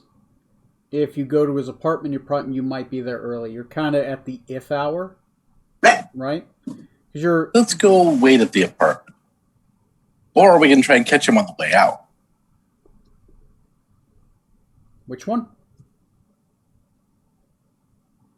Let's try and catch him on the way out. Okay. And kind of wait outside and wait for him to appear. Okay. Does he normally go up the front door or the side door? You would guess probably the side door. Okay. Your father is more reserved. Your brother would definitely go out the front, right? Because he wants to be seen. Your father is a seasoned senator. He doesn't need to be seen. At this point, his weight on the Senate floor is important enough. He doesn't need to be seen amongst the people. Does he have a carriage waiting for him? Yeah, he would commonly have a carriage waiting for him by the side gate. He would commonly be carriaged to his abode because he wouldn't want to be harassed by any of the common people. Like your brother, who would probably be okay waiting amongst the populace, regardless of the risk. So, if we were to get in the carriage and wait for it, You'd have to find his carriage and then take control of the carriage. we need to take control or just let the guy know, hey, my dad. I mean, that's part of taking control. You would have to... Somebody's going to have to drive it, so you have to convince the driver that you're going to drive. Right. What do you guys think? Sounds like a solid plan to me. Let's do it. Yep. Okay. We'll try and find his carriage. Roll me a... a lot of really checks for this. It's your home turf. I will give you intelligence with advantage. It's a lower DC to navigate the city and find the carriage more easily. Okay. With advantage. With advantage.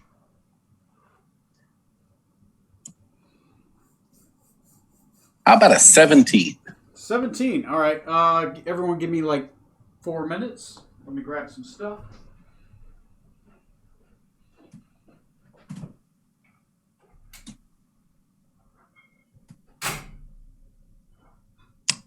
Oh, by the way, guys, these are the best chips ever made. What are they? Salsitas. Salsitas. Interesting. They're corn chips with like this dusty salsa on them. You can get small bags at Come and Go, but if you want the big bags, you have to go to World Market. World Market, you say? Yep. Okay. They are freaking addictive. Are they? Is it like a spicy kind of salsa, or is it just like a little bit of? It's got a little zip to it. It's a spicy salsa flavored tortilla wrap. They are Okay. so damn good. I found them completely by accident, like years ago, because whatever vending machine I was working, a lot. They had bags of them in there. I'm like, oh, what the hell's this? Tried it and went, and then ate them all. They do sound good. Well, they're amazing. Do you dip them in anything else, or are they just good by themselves? Just by themselves. Okay. When we get back together Alright. in person, I'll bring it back. Ooh. That's something to look forward to. Oh. Ah. So who has yet to get shit, their Freya, look vaccine? out. Me and Tony are both getting our second shots next Friday. Kara? I'm still on a wait list. I assume Trey hasn't done anything yet. No, I don't think he's got any shots yet. Distemper, maybe. I'm surprised he hasn't got his shots yet. Like, his dad has diabetes and has gone through cancer. Like, that seems like shot territory to me. He's With everything, probably with eligible. everything that his dad's been in. I bet Trey would be. I mean, But with everything that's been going on with his dad in the last 5 years. I was eligible because I was fat, right? If you're overweight, you automatically get on the list. So Yeah, but now it's like anybody over the age of 16 can get it. yeah, my manager Martin, his 16-year-old daughter has had her first shot and is prepping to get her second soon. My child has had the first one. Got it yesterday. Oh, your son got one yesterday? Yep. That makes sense. We don't have to eat last night at Opa, Oh, yeah. which if you haven't gone, go. It's good. Opa? What the fuck? What type of food is it? It's Italian and Greek. For Greek, I love Fresh up in Waukee. Fresh Time is delicious. This is, you know where the waterfront is? Yeah. It's in that strip mall in front of the waterfront on University. Okay, There's that Tires one. Plus, there's Yeah. UPS store, and then like So where gamers two used to doors be. kind of. No, I think that's That was in across the the same street. building as Tires Plus or whatever. But was it? Yeah. I thought that was so. one. I thought that was across the street. maybe. I don't fucking know anymore. Yeah, same area, Yeah. Yeah. but it was pretty damn good. Let me see. And it's right next to a Brazilian steakhouse? Correct. Which we haven't been there yet. That was going to be one of our date night things. We just never. Pandemic went. Me and you were going to have a date night? I'm down. Well, yeah, but you got to buy if I put down. Mm-hmm. I mean, obviously, I have to pay. All right, you don't have to rub it in. Oh, you're going to pay one way or the other. Oh, that's right. That's right. Just leave it on the nightstand. What in the world is Ironside Axe Club? Oh, it's an axe throwing bar. Oh. Oh, okay. I've seen pictures from inside it, but I guess I didn't know that it was there. Huh. Just down the road from what we're talking about there. Mm-hmm. Okay. Huh. Okay. All right. If you guys are ready, let me go grab my pizza real quick. It cooks. Give me like 3 more minutes, and we will begin the scene. No rush. So salsitas. SALSITAS. They make Salsita. another chip called guaca chip. Heard of it? Haven't seen any. It's guacamole flavored tortilla chips, which doesn't sound nearly as good as a spicy salsa flavored tortilla chip. Or And see, I'm not one that usually likes salsa, Yeah. but these are freaking amazing.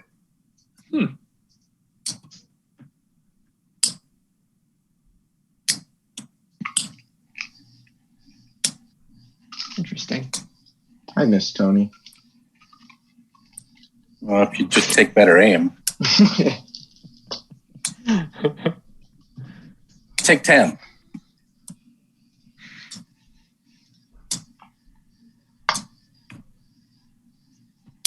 I went to Hy-Vee a few weeks ago and was looking for something a little different as a snack, and I came across these pretzels that were made with cauliflower.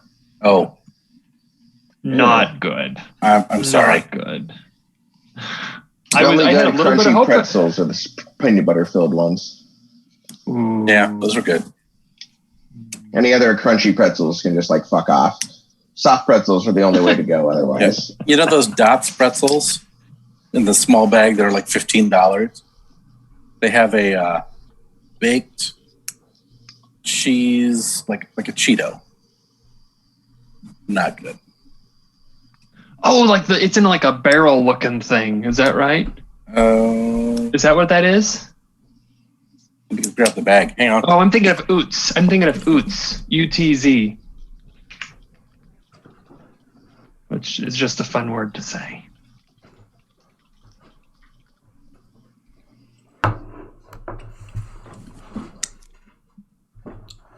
Oh, sure. Okay. I have pizza and liquor. Well, apple juice. Orange juice. Apple juice. Apple juice. And pizza. Anyway. So, No, we were just talking Neil, did you snacks. say that those weren't good, or they were good? Okay. I'll bring him to the next in-person game too.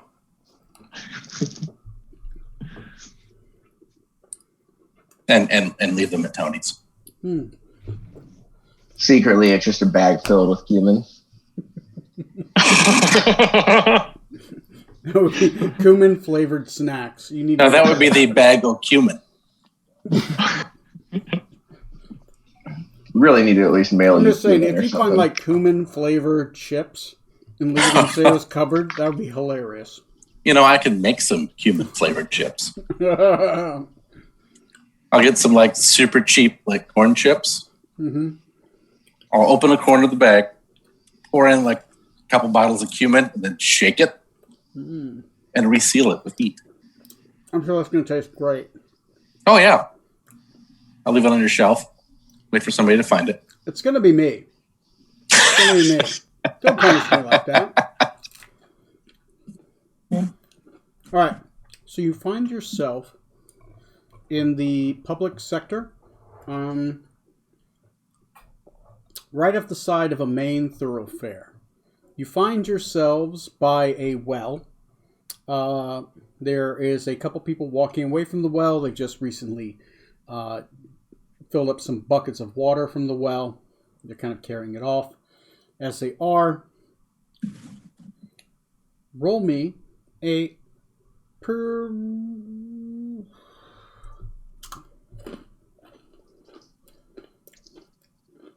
investigation or insight check. This is everybody?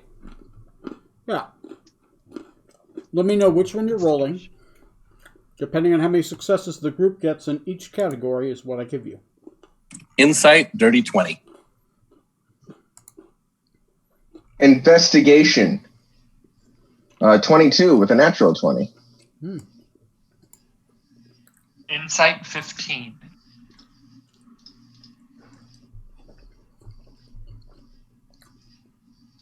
Our eyes are pretty open. With your investigation, Zorksan. The street's a little too quiet. As you walk up towards the well, you notice that the woman who was in the well was like really fighting the well, like, what's up with this water today? Bucket. It's taking forever to pull up. She's really fighting. And as you walk by, you thought it was kind of weird. You look in with your superior dark vision. You still have that, right? Yep. I got my devil sight. No, most people wouldn't be able to see so far down the well, but with your ability to see perfectly in darkness, 120 feet, you see the dead body of a man floating in the well. He's floating, which means fresh. And he seems to be wearing a tabard of some kind in a town you've seen before. Hannisport. As you notice this, do you say anything to Smoot and Strong? Not immediately. Do I, like you said, when I recognize the tabard, in what sense? Like, it's of Hannisport in general? It seems to be some guy from Hannisport that would be wearing a tabard of Hannisport is dead in the well nearby, and there's a carriage just across the way. Do you, within that first round, let Smoot and Strom know? under my breath, well, not under, but very quietly, basically, so hopefully only they hear, not spreading out further. I have a feeling whoever's at that cart is not actually Ysarian, or not actually from Hannisport. Strum and Smoot, with your insight checks.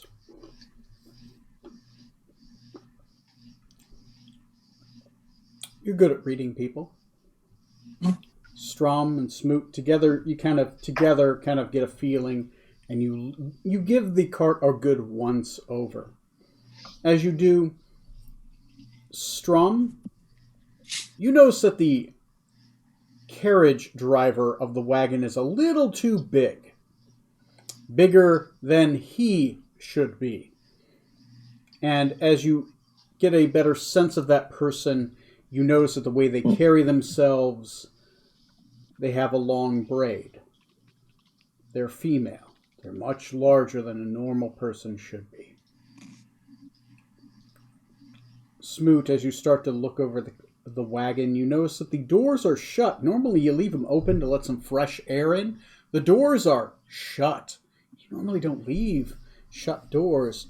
You're getting a weird sense. Your paladin aura is pulling off a weird sense around the area around you. It's almost like a spidey sense, saying there's some danger going on. There's something not right. That carriage is wrong. Door should be open.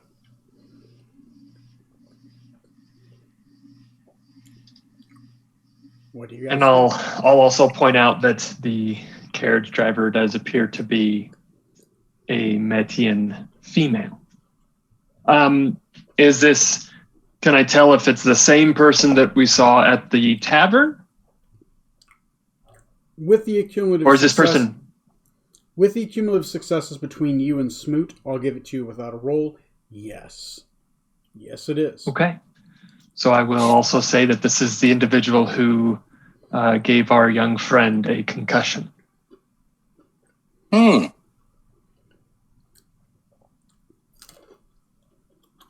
So, dead driver. They're not here for friendliness. No, they're Are we not. walking up? If we're still walking up, I'm gonna move to open up something very quickly here. I'm going to try and get between the door that the senators are coming out of and the carriage. To note the scene, this is about a quarter mile away from the main center area. This was you were going to the carriage before it took off. Because you were going to persuade and talk to the driver and then drive the carriage to the senator area. Okay. Normally, it'd drive up to your father waiting, and he would walk in. Gotcha. How long did you say this had been? Since our tavern time? It's been about a half an hour.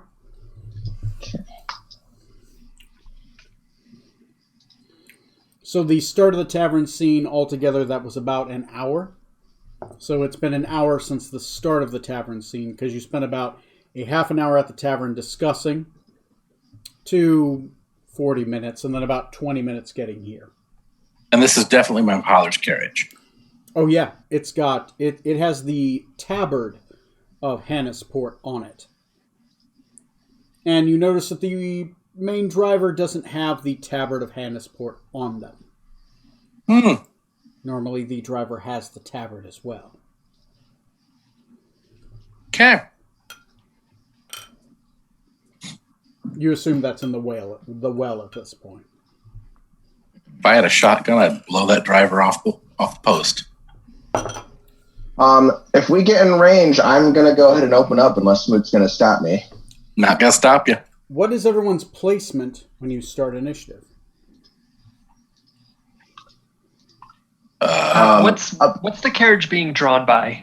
Just for A single large draft horse, tan, large draft horse. Right, we're talking about a kind of like a Swedish draft horse, right? Hairy, kind of like paws, muscular, made to draw a carriage. Is this normally what it's being drawn by?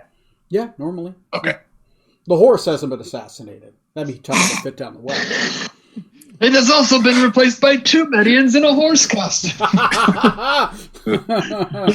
It's actually the big Damn lady them. Metian bent over. We just use that That fucking would be a hell massive. of a thing, right? We don't replace the driver. We replace the horse. You come out of the horse. I've seen part 2, JoJo. You don't want can that. do it. You can do it. That's a level 4 spell, right? Disguise yourself as an animal, right? You just have to really pull that carriage. That's an elaborate play right there. I can do it. Okay, so what's everyone's place? Do we want? Since I saw the body first in the well, and I sort of mentioned something, at that point I started moving more aggressively than cautiously and moved more towards the front. Okay. I'll follow on his right. Follow on his right. Strom?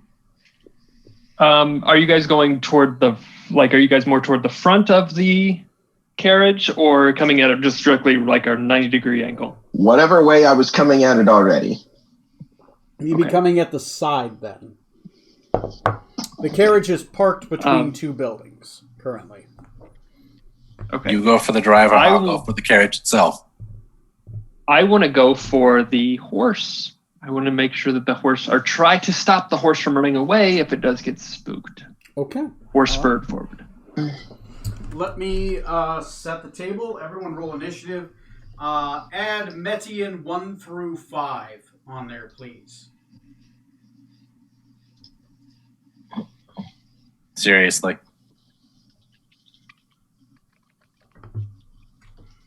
Okay.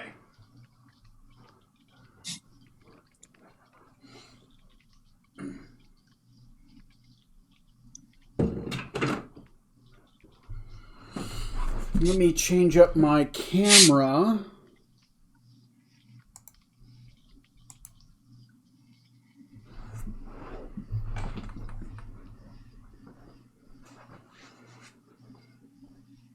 Oh, that's what I like to see. Should we delete Monster, Mind Flayer Pink, and Mind Flayer Yellow? Yeah. They're totally no longer around. One of them is a zombie right now. Living in the Rokugan castle. Well, unliving. Not living? I don't know. Unliving. It's not. It's living. It's unliving the high life. Sure. How about that, guys? Does that seem like a good view for you? Sure. Yes, Okay. works. Yeah. I'm going So to pin this. Who's who? Give me a second, and I will. Let me pin it real quick and go to a gallery view. Oh. Let me pin. Pin. Full screen. There's only 3 of you. Okay. This one is Smoot. You are right here. To the you are Left the of right me. of the captain. So the Snake Man is right here. Mm-hmm. Zorksan. Strum, you are right here. Okay. You are heading towards the horse. The main Median woman is right here. And you don't see these 4. They're currently somewhere else, but I have them on the board right here for reasons. That's what you currently see as you begin to approach the carriage. This person is currently, I would say, technically right here. I just don't think I can balance them on there, so I'm putting them right here for now. Okay. Okay. Do you have initiatives for our dear Metians? Yeah. Let me pull up the Google Sheet real quick.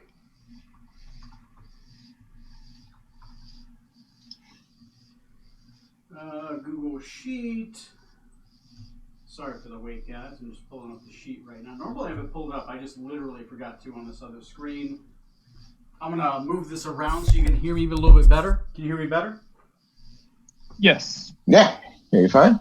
Okay, monster health. Yeah, but only when you talk. Oh, only when I talk? Okay. Well, we don't want that.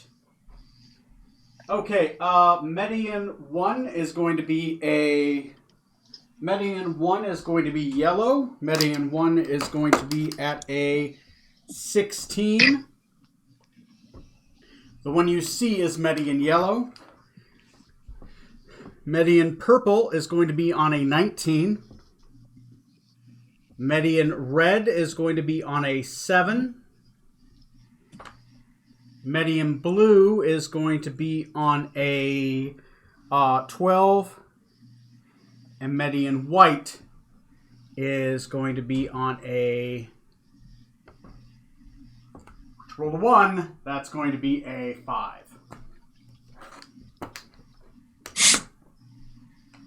Most of you seem to go first. So yellow's 1. Yeah, and in the event of a tie, you go... Okay, good, it reordered correctly. You go before the NPC. Bros before hoes! So it's going in reverse alphabetical. It just works out this way by luck. Oh, well, whatever. So 1 is yellow. Okay, 1 is yellow. Thank you. 2 was... 2 was red. Sorry, Okay. 2 was purple. Okay.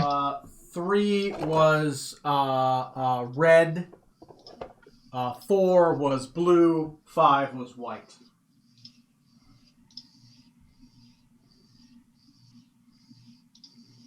Dang it.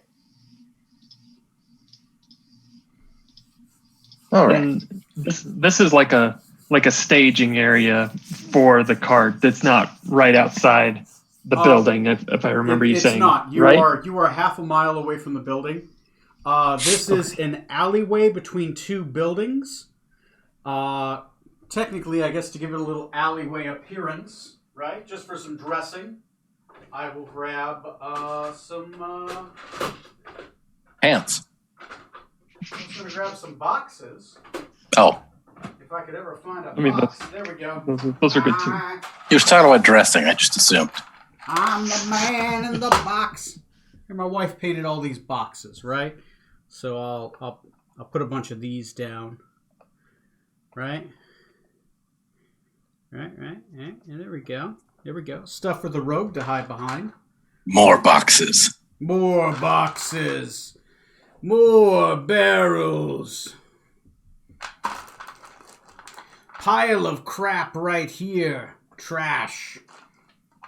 A box of pickles right here. Just box of pickles. A barrel of pickles. Another thing of trash. Why? Yossarians. It's a round box of pickles. Round box of pickles. You know what? You know what one round box of pickles needs? Another box of pickles. An even bigger round box. There we go. That's science right there. Round boxes? Okay. Since you guys know the initiative, let's go ahead and start off this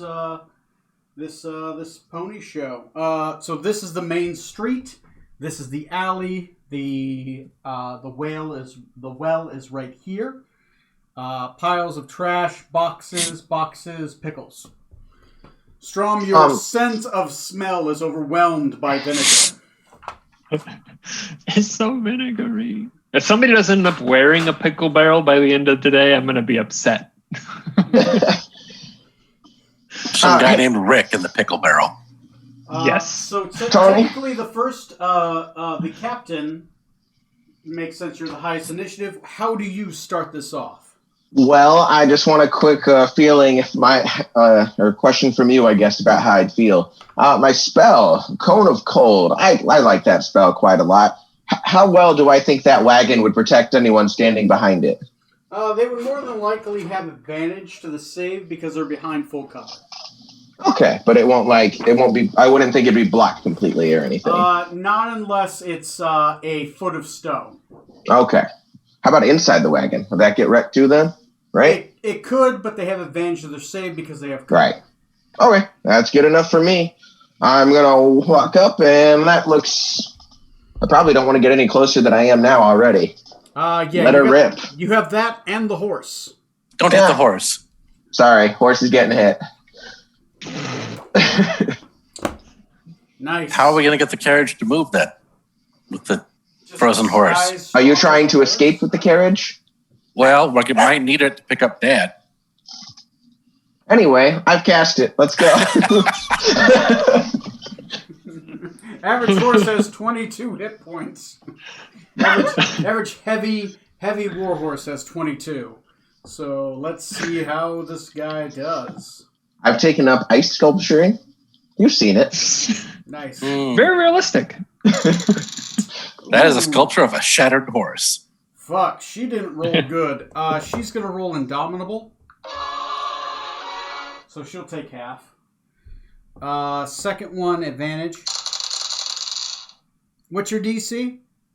My DC right now is 19. Oh, it's a fail on that one. I'm currently attuned to my rod.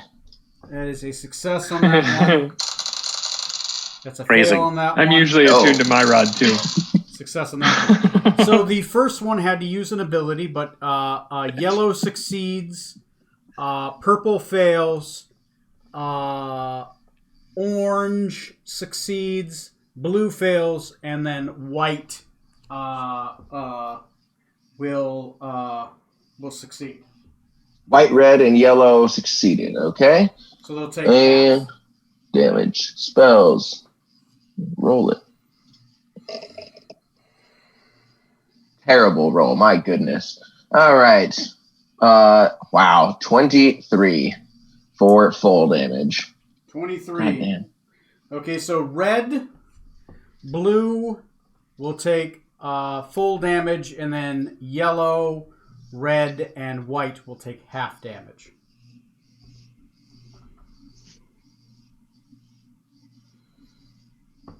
Yellow, red, and white take half. Okay. Yeah. All right, cool. So 12 damage for yellow, red, and white. So purple and blue failed. Yeah, Yes. they fail. Just clearly Actually- needs the color. Yeah, never mind. He's going to be orange instead of red. There we go. Okay. Okay. And Whoa. He's just 12. Oh, that's a lot of hit points. Yeah, dude, he took some damage. The fuck is tanky.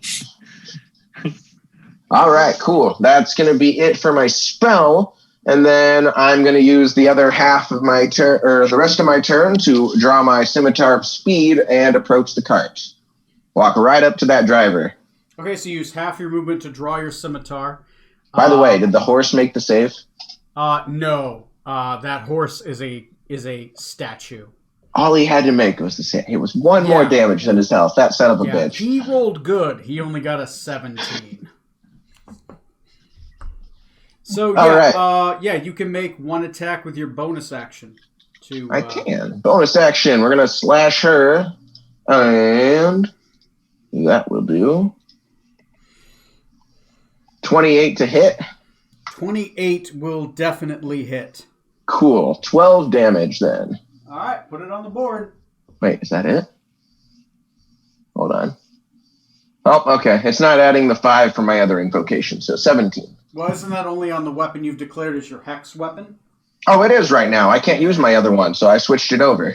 Yeah. So Last time we rested, I was, okay, this is currently my pack and hex weapon, because I can't wield a two-handed. There's no point in having it be that. Right, because you're one-handed right now. Yeah. Yeah. 1.5. Yep. You're a bastard sword. All right. Okay. All right, so 17 on her. Let's go. All right, Strum. So as you approach the horse is dead. Okay. Like, literally, that's- No need to do it with the ice horse. in front of you. It's calm. It's totally relaxed. Very chill. Yep. It's not going anywhere. We're good. I'm going to then instead go up to the yellow, which is Mistress Allentine, Yeah. correct? Yep. Okay. And I want to see if I can get to maybe a flanking position. Still like on the horse, basically, isn't she? Or on the driver's seat roll me thing? a quick acrobatics check to get in a flanking position. It's a little bit of a tight squeeze, but you can do it. Not a huge. That is a natural 20. Total of 29. Stand on the frozen horse. Great. Yeah, so not only are you in a flanking position, I'll give you an additional +1 for a +3 to attacks for this round against her. Did a Kool-Aid man through the horse. Oh my god! Oh, yeah. that'd be horrid. And awesome. That'd be very Sub-Zero of you. In my defense, the horse could have been fixed before then. Horse chunks everywhere. Frozen horse chunks. Did you say a +3 to hit, Yeah, instead of or the +3 standard to attack? +2 for flanking, you get the +3 because of, well... The hit is why yeah. not?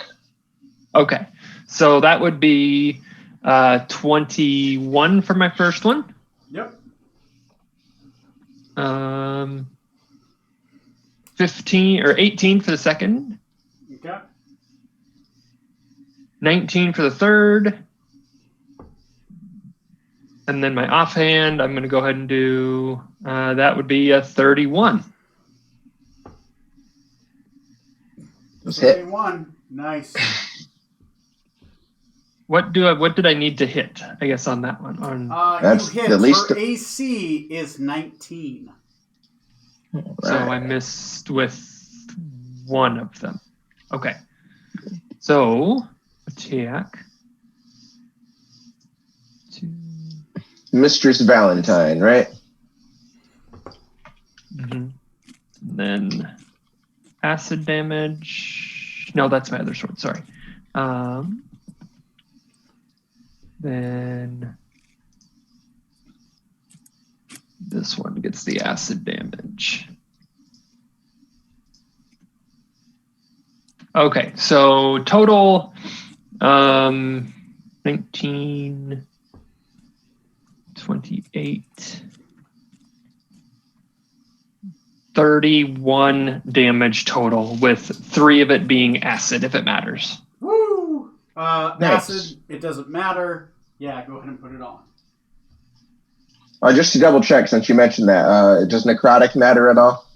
Not against her. Okay, It will matter for others. good to know. My bonus damage is necrotic. All right. Anything else, And then that John? will end my turn. Nope, that's it for me. Medians, purple, Valentine, and blue.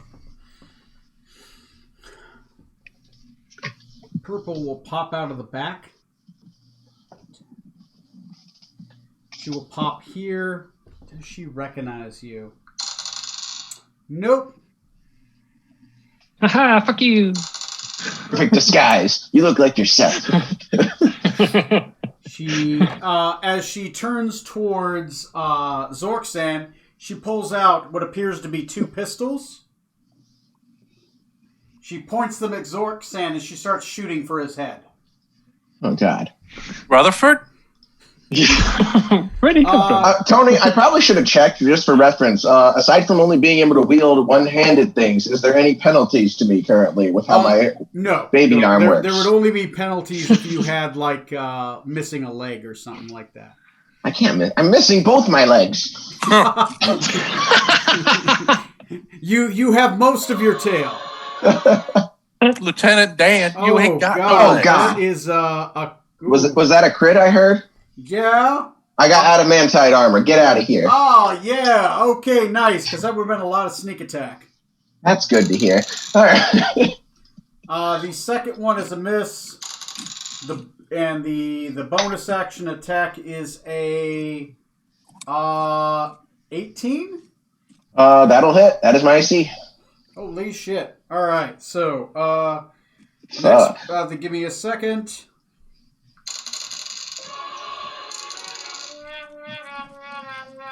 I Nice. rolled really low for some of them. That is 25 damage on the first hit. Okay. And in fairness to low rolls, my Cone of Cold had 1 roll above a 4. Yeah, it happens. It happens. Sorry, you said 27? Yeah. It's Okay. Sorry. No. 25 damage. 25. on the Okay, first thank one. you. It was 21 plus 4. So The second one I rolled high on, and you take 19 points of piercing damage. Okay. So she runs out. She does some weird tumble as she does both guns out. Bang, bang, bang. Just shoots you with both guns. Put my arm up to block it, but it didn't work.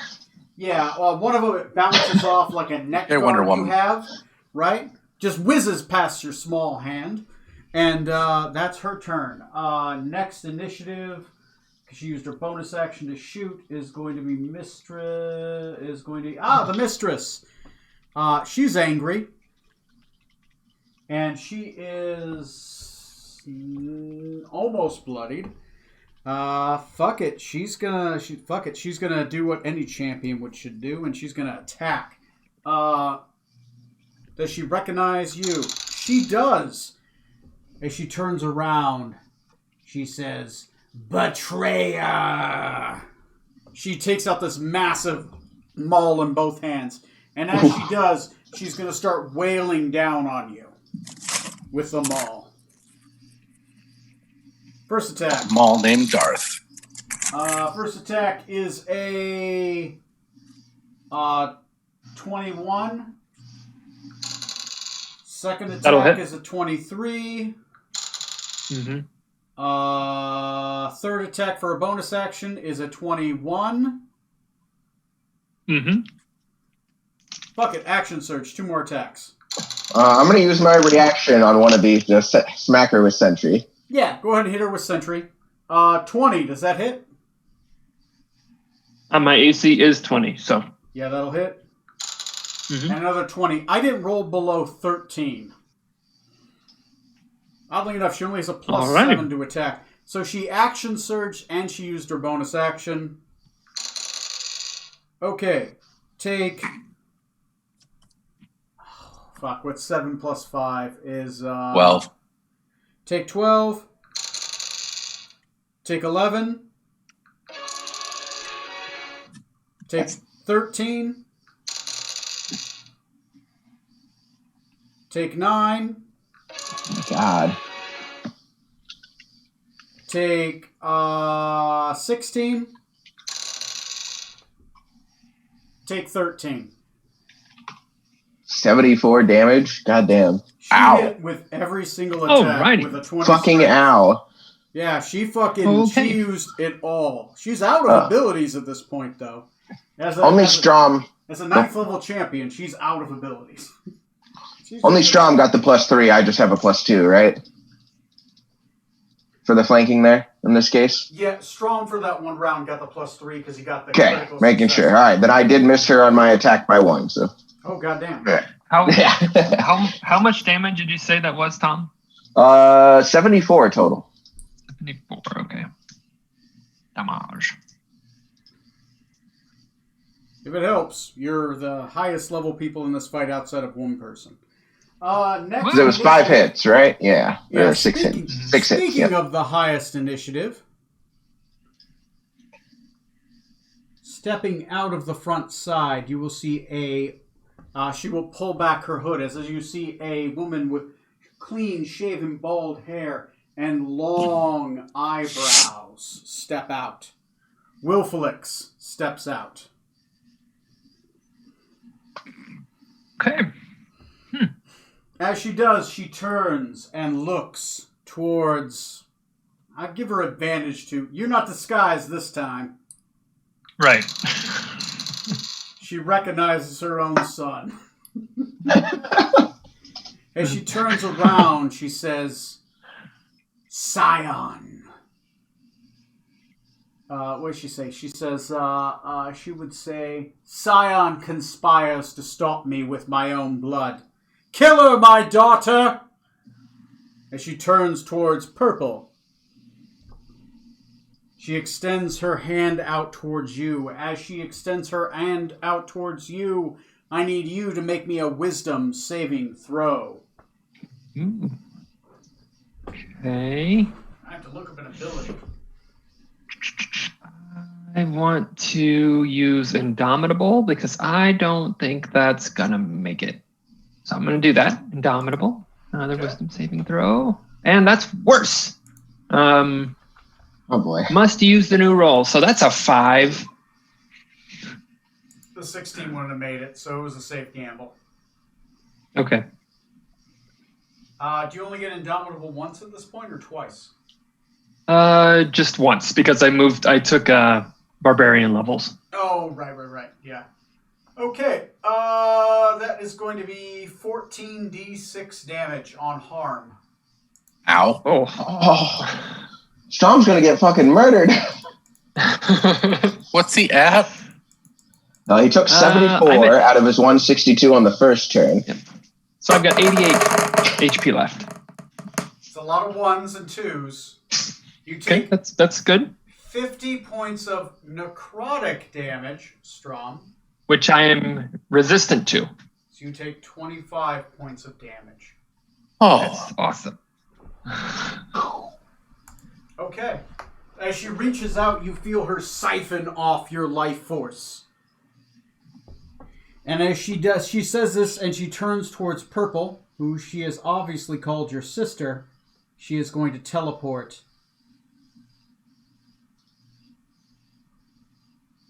My reaction's gone. I can't stop it. Okay. Strom, are you close enough to hit her? Probably not.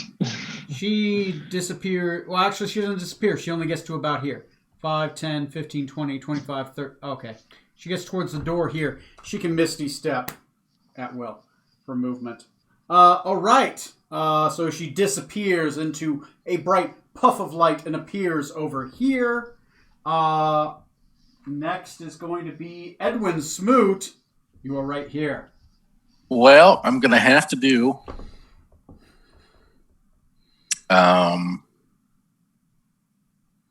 Actually, I'm going to cast. Okay. I'm going to cast... Get to my spells. This is a last-minute change, so bear with me. Yep, no problem. I'm going to do Spirit Guardians. Oh, Spirit Guardian. So you got a little aura of damage around you. It's a 15, right? God damn it. Radius. Every time I click on anything on D&D Beyond, it kicks me out. Oh, that's weird. Is it a square or a radius?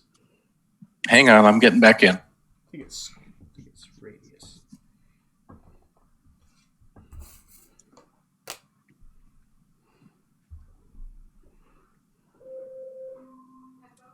Spirit Guardians is...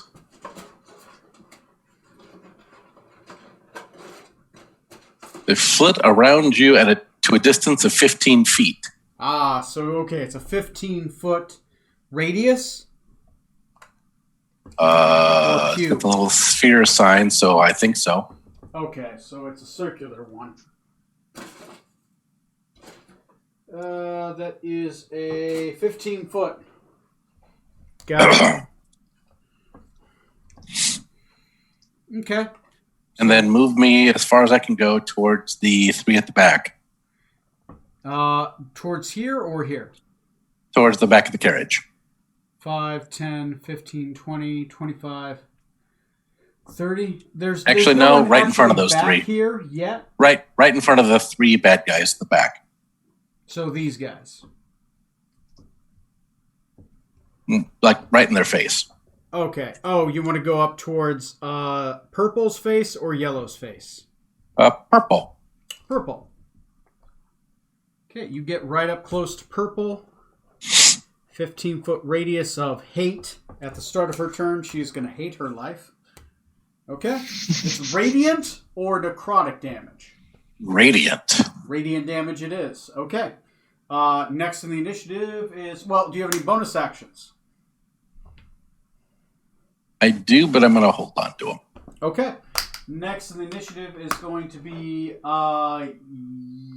White is going to Red is going to step out of the the back of the carriage, but then she's going to 5, 10, 15. She's going to step into this radius 15, 20, 25. She's going to be about here. Fuck it. She's gonna make a athletics check to try to make it to you on a charge. She fails. She doesn't make it. She is going to... Fuck it. Yeah, she's going to throw her axe of returning. So she's going to get up to here. Yeah, fuck it. She gambled. She already rolled for it. So her speed is halved in the zone. yeah, I did. That's why she was only able to get to here. Okay. Good. Yeah. Then when she enters the area for the first time on a turn, Yep. wisdom saving throw. Yep. She failed. Okay. So it's 3d8. And what does your aura look like? Because it's visible. It's It can look like anything. it's like a platinum covered sparkle. Okay, so like mercurial sparkles, right? Metallic Yes. sparkles you're walking through. And it does, it kind of, like smatters and like stings. Okay. 13 points of radiant. 13 points of radiant. Go ahead and put that on her and on red. And Okay. her first attack misses. Her second attack misses. She didn't roll above a 5. And fuck it. She rages at the end of her turn. Okay. Next in the initiative is going to be, what is that? It's going to be White. White is going to pop out the back. White is going the other way. Seeing this ice horsicle, she is going to do something creative. She's going to cast Thunder Wave on the horse, sending shards at everyone this direction. All right. I want everyone to make me a dexterity saving throw, including Me too? Yellow. No. Just Strom Yeah, and Zorksan. So not everyone. Dexterity. All right. Here's a quick question for you, DM. Yeah. I do have danger sense now. You would. So see it do I coming. get advantage on this? Yeah. With What was that? With your keen senses, you would see this coming. Okay.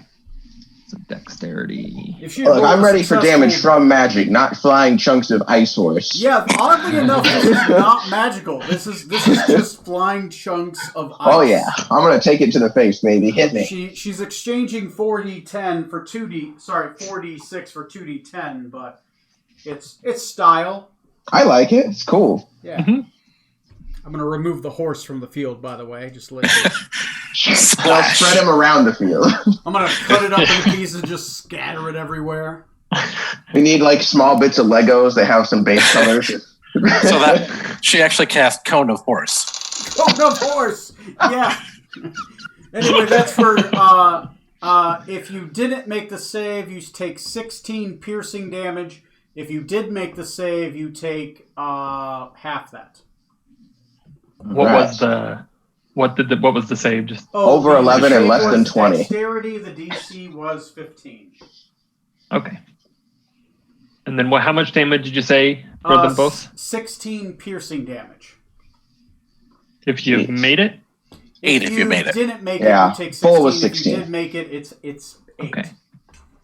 Alrighty, sorry about that. It's okay. It's okay. It's All right. Well, I'm going to activate Shadows of Moil. As darkness comes down, I use my bonus action, presumably with advantage now, to stab Miss Maul in front of me here. Shadows of Moil, that gives you advantage to attack people within a certain radius, or As long as she doesn't have a way through to see through my shadowy flames that hide me, obscure me. she does not. How big is the radius of your shadowy flame? 10 feet. 10 feet. Okay, that works. I'm gonna put a little radius thing. And it's just dim light around me, basically. It doesn't hurt it too bad. That's fine. It makes me hard to see. I'm gonna do this. Right there. You go. All right, and so do an attack with that, which is +2 and +2. advantage. All right. So a 30 to hit. 30 will hit. Is that the third hit? What's the AC? AC She has 18 AC. Okay. And that'll give me a total of 16 damage on her. She's only got one attack. And then I would have had a chance of recognizing Whifflix, I'm pretty sure. I've seen her with Sessiva, and we've talked about her. Right. So I call out to Strom, leave this one to me. Get Whifflix. Okay. All right. Cool. And with that damage, she is at how much? I didn't add that last 16. Let me get that on there. She's that one. So she's at 76 damage. She's bloodied. She has 150 hit points. Right. She's a fighter with a lot of con. Okay. And that'll be it for my turn. So, Strom. Okay. I am going to first do False Life. I'm going to cast False Life and get myself some HP back. Oh, yeah. I think it's a set amount, so yeah. Oh, yeah, you got some crazy-ass false life on that sword, don't you? Mm-hmm. Forgot. Yes. Ninth level false life. It's a low-level spell, but cast it at a high level, so. Okay. So I get 47 temporary hit points. Yep. Damn. Yep. And then I'm going to use, I don't like doing it this way, but I think this is probably it's thematically how it would work. I'm going to use my action surge. Okay, action surge. And using my action surge, I'm going to cast or use Radiant Soul. Okay. So I can get some wings. All right, you explode with some wings. Okay. Sweet. And I'm going to start flying my way over to my mother. Okay, you can Buffalo wings. easily 5, 10, 15, 20, 25, 30. Roll me a athletics check to try to make it over there. Desperately flying. Okay. You will get an attack of opportunity from what's her name? I stab her. Sure. Mall girl. Mall rat. 17 for my Okay. athletics check. I will let you get to your mother. You can get there. You fly all the way to her. You do take an attack of opportunity, which you are able to retaliate from the captain. That attack of opportunity misses. I rolled a 6. I strike her with a booming blade with a 31 to hit. Because you have Warcaster. All right. She hasn't moved, but go ahead and do the Yep. normal extra damage from that. So I'll hit her and 2d8 extra right now before she moves, if she tries. Right. And if she moves, she takes an extra 3d8, I believe, of thunder. So that's 14 damage plus 2d8. And yeah, it's 3d8 if she moves. So 7. So 14 plus 7, 21. All right, 21 damage when I stab her. Okay. And then she actually can't move because of sentry, but you know. Yeah, as long All as right. she's not bigger than large size, you automatically can kind of stasis lock her. Yes. Yeah. All Okay. right. That's it for me. Oh, I have a bonus act. Oh, no, never mind. It's not my turn. That was the other one. I should have used it before. Never mind. Go ahead. Continue. All right. Yep, so that is the end of my turn because I used, well, technically, would I have a bonus action? yeah, don't you you have a bonus regular What do you action wanna do still? with it? Well, because I cast a spell, which was an action, and then Yeah. I think the used- acrobatics wasn't part of your movement. It was. It was. A well, the gamble. Radiant Part of your action, sorry. Radiant Soul was another action, so that was my 2 actions. You have a bonus that action weren't left. attacks. You can use if you click the bonus action area, it can tell you what you can do with that. Well, I'm sorry. You used Um, one action to Radiant Soul and one action to what? heal to himself. cast False Life. Oh, okay. Sorry. All right. Forgot about that. Okay. I'm going to, because I'm kind of a little assed up, I'm going to use Second Wind to get a little bit more Okay. HP. Roll a d10 and add your fighter levels. I'll be back in like 2 minutes, maybe. Okay. It's not too bad. 9 points of healing. Or 19. Okay. And then that would end my turn. That would end your turn. All right. Next on the initiative is going to be Purple. Purple, who is caught between a rock and a hard place. She's going to make a wisdom saving throw. She made it. Go ahead and roll So your... she takes half. She's going to take a third. She's resistant to Aw, radiant man. damage. She is also an Azamar, Well, since she is his brother or sister. Ah. However she wants to True. identify. Her call. so that'd be 7. That's divided by 3? Okay. Yep. It's 19. She's going to use her bonus action to disengage from you because she's a rogue, which is going to be half her movement, so 5, 10, 15. It's going to take all of her movement to disengage from you and get to here. She's going to use 10 more feet of her movement to get outside of your radius, and she's going to move here. So she's a half move inside, isn't she? Yeah. She used her bonus action as a rogue to disengage, which gives her half her movement. So, that would be to here. The rest of her movement, the rest of the half of her movement is going to get her to here, and the other half of her movement is she is going to sheathe the pistol and draw a dagger. Seem to be covered with a ichor, a poison. Oh. And she is going to turn, and she's going to scream, "Brother, no!" And she's going to try to stab you.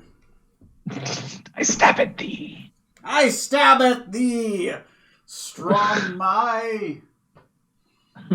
It doesn't quite roll off the tongue. Oh, shit. That's not bad. She's got +7. That's fucking... 15 plus 7 is what, 22? Yep. Okay, make me That'd be a hit. Make me a con saving throw. Con saving throw. 27. 27. You resist, so you take half of the poison, and you are not poisoned. Okay. I rolled a lot of 2s and 1s. Actually, I rolled all 2s and 1s. Take 10, 11, 12. Take 13 points of piercing damage. Because I don't Okay. think you're raging yet, right? Correct. Not raging. Okay, and then take 21 divided by half, 7 more poison damage.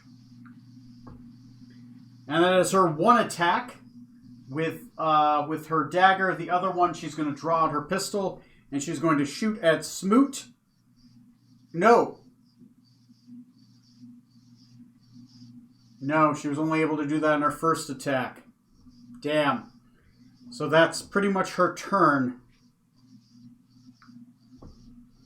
Just to not move to do the flurry of gunshots from the that main pistol in her main hand. All right. That's her turn. Next is... Sorry, my turns are taking so long. I'll try to be a little bit No worries. quicker. Next is going to be Yellow, who is assed up right now and fucked up fighting this guy. I believe I'm at disadvantage to attack the captain. So I'm going to roll my attacks with disadvantage. All right, so... the captain's AC on this is 18. That's a miss on the first attack. Oh, shit. 17 or 17 plus 8 is going to be enough to hit.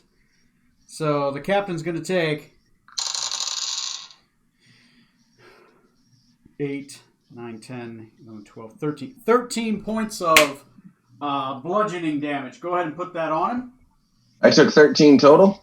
Yeah, 13 Yep. total. She only hit Done. you once with the maul. Okay. I took care of it. How many times did you say she hit me? Only Once. once. I attacked Once? you with disadvantage both times, and Cool. one of those Cool, hit. cool, cool. On that note, she's going to take 2d8 necrotic damage. Shit, you got that. I forgot you got that shadow thing. Is it concentration? It is, actually. I'll need to roll that as well. Good point. Okay. Roll that So- after the fact, but yeah. Only 6 damage from that on her. Put it So on. 82. And concentration. I got at least 10. I'm good. All right. Next is going to be Blue. She is getting fucked up by Strom and that one. Her daughter's there. She is going to... She will say, looking at the scenario in front of her, she is going to... Fuck it. She's still confident. Yeah, fuck it. She's still confident. Alright, she's going to do it. She is going to cast a spell. Strong. I'm gonna swing at her. Okay, swinging at her. That is a 22 to hit. That will hit. Hitting purple or Whifflix? I didn't quite hear. Whifflix. All right. And That's to her taking the spell. 14 damage. Question here, real quick. Yep. Once per turn, you can have one attack roll or attack or spell deal 13 damage. Can that count here, or Yes. would that Yes. negate it later on? Yes, that can. It's radiant, so it's halved because she is also Azamar. So Okay. It would be an extra 7 instead of 13. Okay, so 21 damage total. 21 Some damage. more. Put it on the board. All right. And she is going to summon not 1, not 2, but 3 female angels on the board. Huh.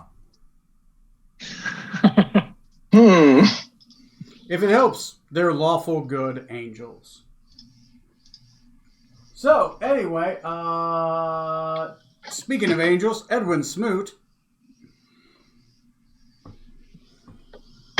Isn't there somebody else? No, never mind. Yeah. Never mind. So I've got 2 in front of me, right? One in front of you, one beside you within kind of a closer range. Well, no, not closer. It's 15 feet away from you is Strom's sister. Mm-hmm. 20 feet away from you is Strom's mom. In front of you is a lady with an axe that glows with a bluish light. And she appears to be very angry and zealotrous. Oh, goody. Well, let's go in for red.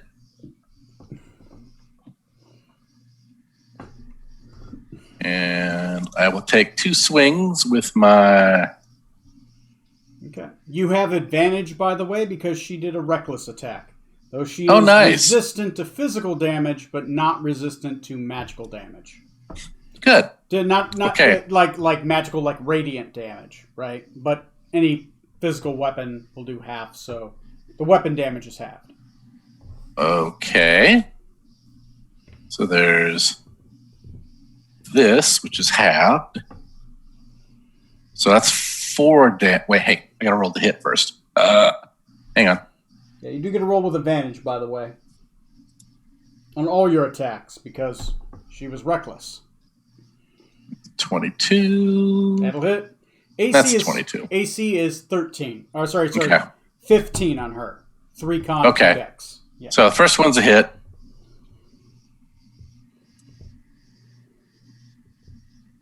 Second one's still a hit. Okay. Then the first one damage was 4 points bludgeoning. Okay.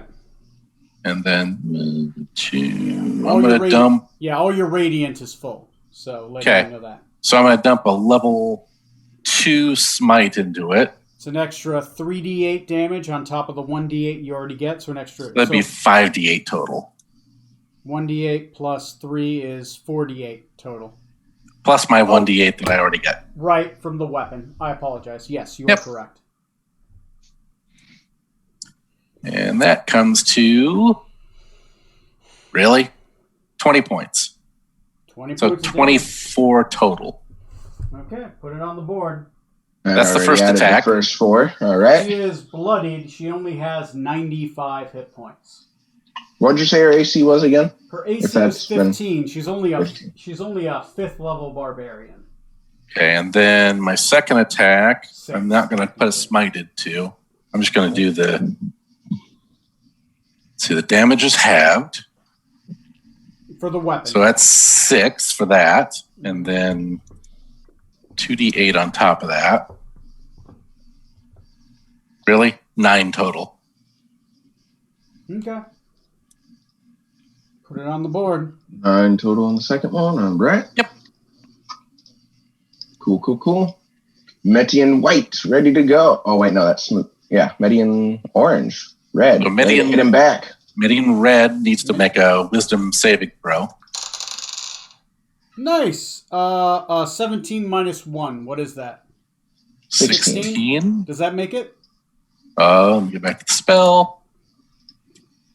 And it's wisdom 17. So So 3d8. You know, let me use my free reroll because I have Zealotrous. Nope, even worse. That's an 8 Okay. total. So okay, 3d8 radiant. So there's Put it on 13 board. radiant. 13 more radiant. Okay, she is going to take. She's going to attack you twice. AC is 23. She's got to roll really good. Fuck it. First one's reckless. Not bad. Not bad. You said 23, right? Correct. 16 plus 7 is 23. is exactly 23. Fuck. She hits you. Wow. She has a one-handed war axe. So, oh, that's really bad. That's really low. Well, you're not resistant to radiant right now, are you? Nope. Okay. So take 5 plus half her level is going to be 3. So 5, 6, 7, 8. 8 plus 4 is 12. So take 14 points of damage on the first attack, some of which is radiant as she swings at you with an axe that glows Okay. with an angry energy. And she misses terribly with the second attack. Just buries right into your sword, right into your shield. You barely feel it. That is both of her attacks. Barbarian versus Paladin. Go. But she's like half your level. Actually, less than half your level. All right. Okay. Next is And then Median White Median White. This is a bard. needs a wisdom save of No, 17. No, White's all the way over here. Oh. Yeah. Who's it? That's trash pile. Never mind. That's a trash Yeah. pile. Yeah. Sorry. It kept throwing Okay. me off too. So Never mind. Okay, she is going to this is a straight attack against the captain. Captain, I'm at disadvantage, correct?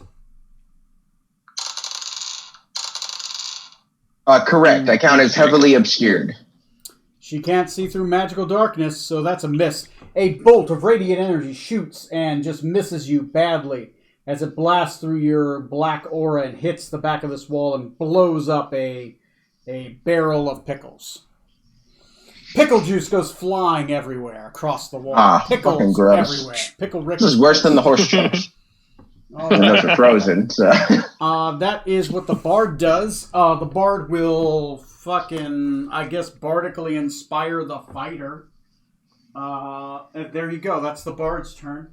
The summons don't do anything until the start of the summoner's turn, so next round you're going to have 3 devas to deal with. Next is going to be Zorksam Venomtongue. All right, I'm going to. How hurt does she actually look? She looks fairly messed up. I'm kind of hurt. Yeah. Use my Hexblade's Curse as a bonus action on her right in front of me there. Hexblade's Curse. I like it. Use my 2 attacks then. Dos attackitos. All right. AKA 2 crititos, apparently. Ooh. Nice. A 20 and a 19 on the rolls. Hell yeah. Well, fuck this bitch. All right. Let me just double check my spells before I declare that. Do I Okay, have enough you time left. to put... Yes, I have 1 hexed. I'll put it right there. Well, no, the that's first cursed. one is going to be a crit. Or, sorry, going to be a smite. Oh, well, fuck. That's your 3rd spell of the day. Yeah, might as well, right? So use my pact in between. At least I would have, running around, because I got my rod on. So I use that 1 respell for my tongues. So I don't really have 3. Phrasing. Then, There you go. Hex. sorry, I lost my thing. There we are. Okay. It's going to be a lot of damage. So first thing is 2d6, because only the weapon itself gets doubled. First, that's not very great, but whatever. All right, so 6 on the weapon damage, and You double all dice rolled. yeah, I know, that's just the weapon there, and then so that's 6 plus 12d8. I'm pretty sure. Smite is double the 5d, dice and double 68, damage, right? Yeah. Yeah, my smite's 68 because it's +1 per level, +1. Yeah. So that would be 6d8 times 2. Yeah, it would be So 12d8. 54, so that's 60 damage plus 5 plus 12. So 72 damage on the first hit. I kill her on the first hit. Yeah. You committed both attacks against her. How Yep. do you want to finish off this giant lady? Wow, she is massive. Okay. She is taller than me. So, first one, gonna do the crit, the first crit, and the smite is gonna go at her knees, get her down a bit more to my height. Her legs go flying off, bouncing against the bard. The bard doesn't fall over, but she sees her friend's legs hit her in the chest and bounce off. It's a horrible, gory mess. And the second one, and hopefully at about that height, she's looking me about in the eye, and I wish to take off her head from there. Oh, okay. Her head pops off. It is and just like in Japanese cinema, it's a spout of blood as she falls backwards against the cart, which is now entire side is just sprayed in blood. And lastly, I'm going to take her soul as mine to finish off my turn. Oh shit! Yeah, because you can create a shadow. For free. Chop off what? No. I'm using casting Soul Trap or Soul Cage. Is that a reaction or is that an action? It's a reaction Oh, because it's shit. on their death. So you have a full soul cage, which has a plethora of effects. Take down her legs, take off her head, soul pops out the neck, just kind of take it into the little cage. Your Perfect. soul is mine. It's dangling in my little baby arm. Mortal Kombat. I love it. Take a One of those look little at your baby. Cages One of up those there. little cricket cages, like the little cricket cages. Yeah, pretty with much. baby It's arm. a little candle, kind of bird cage, a little silver frame thing Just like that. for the fuck of it, dude, look up Yugoloth, right? That's what that... You remind me of that right now. Yugoloth? Yeah, I think that's what they're called. They got the big arm and the little arm glows with, like, evil soul power. Yugoloth. It's this dude. Ah, Big arm and the little arm. Ah, there he is. Soul power. Yagnoloth. Yeah. which arm does he touch himself with? Ah, dude, that's cool. I love it. Yeah, that's pretty accurate. Alright, I don't mean to interrupt the flow of combat. Keep going. You got a Are you bonus kidding action. me? That was very move relevant. left. All right, that's it for my turn. Strong. Alrighty. So still pretty assed up. But okay, question for DM, because I think this will probably be the first time I've ever done this.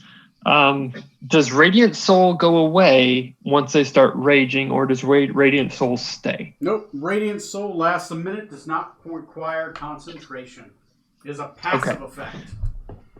Just your anatomy changes for a bit, right? Think of it like Super Saiyan. Right. You just go Right. Super Saiyan for a little bit. All right, so I'm gonna go ahead and rage. Okay. Okay. So get some bonuses to not being hit quite so hard or take quite as much damage. Okay. And so that was my bonus action. Mm-hmm. Then I'm going to which one would I attack? Your sister or your... I'm going to attack my mother. Okay. Okay. So that would be a 30, That's gonna be a a hit. 16, and 15. The 16 and the 15 will hit, but the 30 will definitely hit. That's 2 hits. Oh, so all 3 hit? No. She has a 21 AC. Oh, okay. Sorry, I just misheard. Okay, so we got 14 damage plus 7, 21. Okay. 21 damage. Right, and I assume if you're raging, it's the same as like Dex if you're using Strength or Dexterity, right? It's pretty much the same. Yeah. Okay. Yeah. Anyone on that attack? First attack? Yes, actually, that's on my only attack. Ah, okay. And I believe that ends my turn. Yeah, you got some move left if you wanted it, but it's your call. All right. Nope, I'm gonna stay right here for now because I don't really have any other option. I don't think. Okay. Just as a side note, so you know, Tony, I healed 18 health on her death also. Oh, okay. Yeah, as you do. You know, the angels just watched you eat someone's soul. It's gonna go over well. They won't mind. Good. Okay. All right. Cool. So purple's gonna go. Purple is right here. As she sees you hit her mother, she is going to. Fuck. What is she gonna do? She is going to. She is going to step between you and her mother, providing her mother cover. She will take a negative to her AC. She will pull out her... She still has her dagger in her hand. She's going to whip it back. As a bonus action, she's going to apply a poison to it. And as her main attack, she's going to try to jab it into your chest. And she says, "At 2, Strom! At 2!" That's not bad. 21, does that hit? Or does that miss? It does hit. Okay. It does hit. Fuck. Alright, that's a D4 of dagger. 4d6 of that. And 2d... Okay, give me a second. Oh, wow, that's really fucking good. And I am resistant to piercing and slashing. Oh, okay, so you're going to take half of the 15. You take 7 of the piercing damage, and then you're going to take 15 poison damage. 22. Okay. 22. 22. You can make me a con saving throw. The DC is only 13 against being poisoned. A 14. Yeah, you're fine. You're fine. She has Alrighty. the poisoner feat. So, all right. That's her go. Yellow's dead. Blue is going to touch her daughter's back, and as she does, she says, "We will meet again, son. The family reunion is not ready yet." And she's going to cast a spell. There is 5 feet between you and her.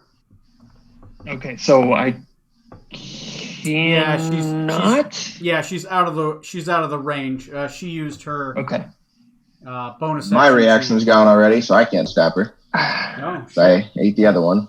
Takeda I have a question. I don't know if I want to do this or not, but let me just ask because once again, Okay. haven't used this. Okay. Temporal shunt. Is temporal Now- shunt a reaction? Yes. Is it to an attack? What is the trigger? What is the trigger? Taken when a creature you can see makes an attack roll or starts to cast a spell. She is starting to cast a spell. Now, if I did it, she basically just gets banished. She gets Um, shunted to the future. But yes, she basically is banished to the future. Okay. How far? It's like a round, but she... it Yeah, it's a undoes round. an She comes action. back next time. It's counterspell perfect. Do it. I don't know if I want to because I think that they'd kick my ass if I stay right here. True. We're not in a great situation. Yeah. Or leave. So I caught us a I'm- soul we can talk to. Yeah. I'm not going to do it, but that is good to know. So thank you. Yeah. Well, it's also They- casting us. It's considered using an item. Can you use an item while raged? I think I just can't use concentrate. I can't cast a spell. Okay, so you could use an item, and technically it's using an item. Yeah. You could if you wanted to while raging. So, Okay. I'm not going to, but sorry, that kind of wasn't really necessary, but sorry. Okay. No worries. Good to know. It's good to know. Never hurts to make sure you know how things work. It's a new ability you just got for completing a mission, right? So it's interesting. Okay, she and her daughter are going to disappear. Literally, they step backwards into a black mist, actually a white glowing mist, and teleport away with a spell All right. ability. Poor Red. Yeah, Red Poor is Red. sacrificed. Oh, I guess White's over there too. She could probably she could run away. Okay, this battle just got a little bit more interesting. Okay, next on the initiative is going to be Angels. Angels Angel now. 1. He'll probably be fine with us, right? I haven't done anything that would make them concerned. I'm sure it'll be fine. No worries. There were shadows around. How likely is it angels could see in dim light? Not even dark, just dim. I gotta look up a diva. Give me a second. They're only CR. Ooh boy, three I of don't these like that. guys. So they have to be able to languages all, telepathy, dark vision, passive perception, resistances to that stuff. No, they do have an ability. I don't know if they'll use it. How does sunlight affect your darkness spell? Doesn't in particular.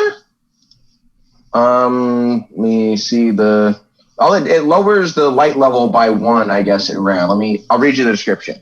Flame-like shadows wreathe your body until the spell ends, causing you to become heavily obscured to others. The shadows turn dim light within 10 feet of you into darkness, and bright light in the same area into dim light. Until the spell ends, you have resistance to radiant damage, and also the strike out if they hit me. So if they use the spell, it turns into dim light. So if they have dark vision, they don't have it at disadvantage. Okay. Yeah, sounds reasonable. Okay. So I'm going to color these guys, so you guys have a you know which one's which. First one's going to be purple.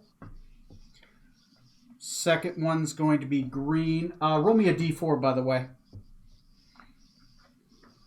Third one is going to be yellow. And let me know what you get on that d4.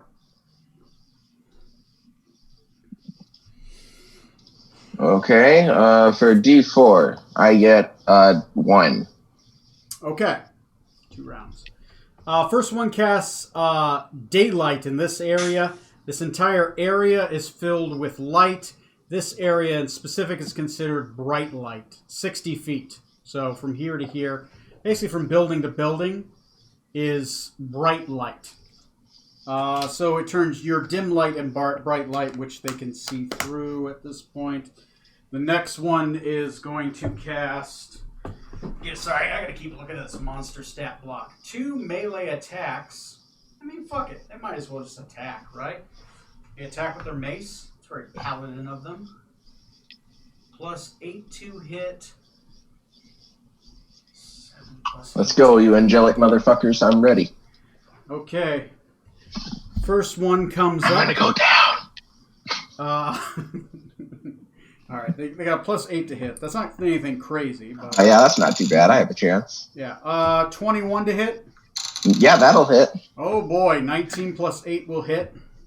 Yep.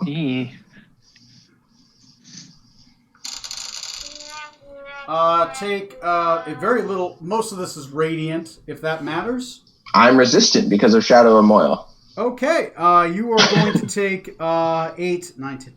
You take 11 points of damage from the first attack. That's counting the resistance? Yeah. Okay. 3, 3, and 3, 3, and 3. Take 9 damage on the second attack. This one's going to move over here to flanking, and they're going to say, "Dark One of the moon, we banish thee." Yeah, fuck it. Like, she would get actually right here, and she's going to attempt to banish you. Roll me Okay. what banish is. She's gonna try to Chaw save my ass? I dare her to try. You're probably going to be fine. They don't know you're a warlock. Probably think you're like an evil cleric. Alright, 29 to save. Yeah, that fucking nothing.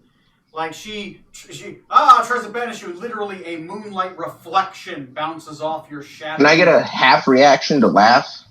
Sure. And literally, she casts light. As she does, it hits your shadow, and the shadow just absorbs the light and grows darker.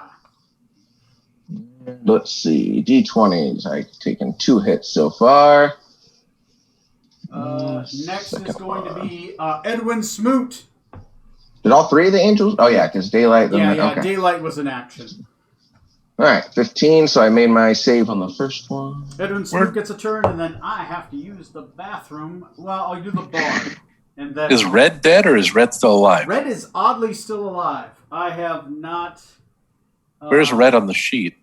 Red is right here. It's orange. It's orange because the red Orange is won't show right up for damage. Oh, so. gotcha. Bard is right here. So Orange is almost dead. I'm going to attempt to intimidate. I'm going to make myself look all big and scary and yell, "Yield!"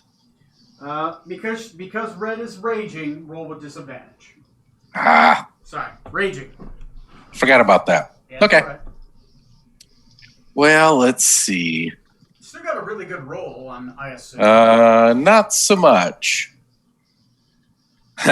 My high one was a 12. Oh, I'm sorry, man. So even Oh, with well. disadvantage, yeah, that's fine. So you use your action, you try to demoralize, break the rage. You're unable to do such. You do still have your action and your bonus action left. Well, for my action, I'm just going to smack him twice. No, it was your action to intimidate. Oh, But the So- gamble on that is you would have broken their rage and maybe made them yield. okay. So I'll just, I'll go defensive. Okay, that's fine. All right. You hold your movement, kind of holding your ground. All right. Next in the initiative is going to be Red and then Zabard. White. So Orange. Oh no, sorry, red. Orange is going to scream as they do.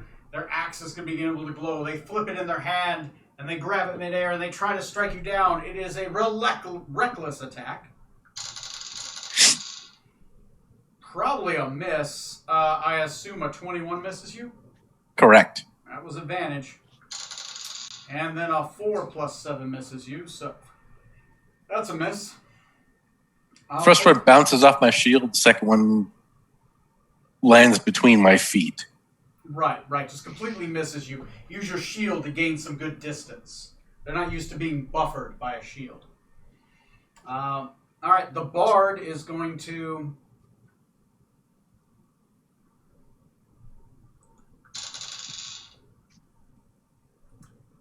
The bard is still brave. The bard is going to attempt to... Bard is the white one? Yeah. Okay. Are you Zorksan? I'm going to cast a spell on you. You have advantage. Okay. Wisdom saving throw. All right. Wisdom.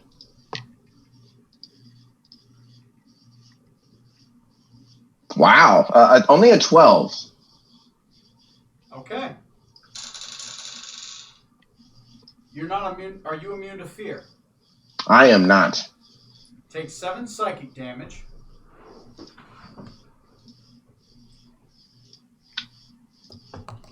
And then you are going to run using your react. Have you used your reaction yet? Yes. My reaction is still down from eating her soul. Okay. So you do not run away in fear. As they cast a spell on you to make you run away in fear using your reaction, but you've already used your reaction, so no further effect. Next on the I'm gonna use the bathroom real quick. Let's meet back in 3 minutes, 4 minutes. That sound fine? Lord Drain. Yeah, Cool. Lord Drain, Alrighty. and then we will finish up this combat. Hell yeah. Good job, guys. Good job so far. You Feel got good about this. each one of these angels is CR10, by the way. Damn. I know, right? This battle was tough, and then it got easier.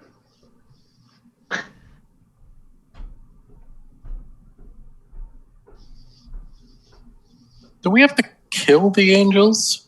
They're summoned, so they'll go away at a certain point. Either way, I have 1 spell left, so I'm trying to try to remove 2 of them on my turn. Metagaming knowledge-wise, we know they have 2 rounds left because Tony had 2 rounds total. But Zorksan doesn't know it, so I'm using Banish next turn. Gonna mock them, cast Banish on the other 2, and laugh at the one who dared to use it on me before. You know, I also have banishment. We can just shunt them all the fuck out of here. Well, I got a barbarian in my face, so. As long as you can hold your concentration. Actually, this barbarian's almost dead. Yeah, that barbarian's fucked up. Only 24 health. I was going to say, that barbarian's not going to last much longer.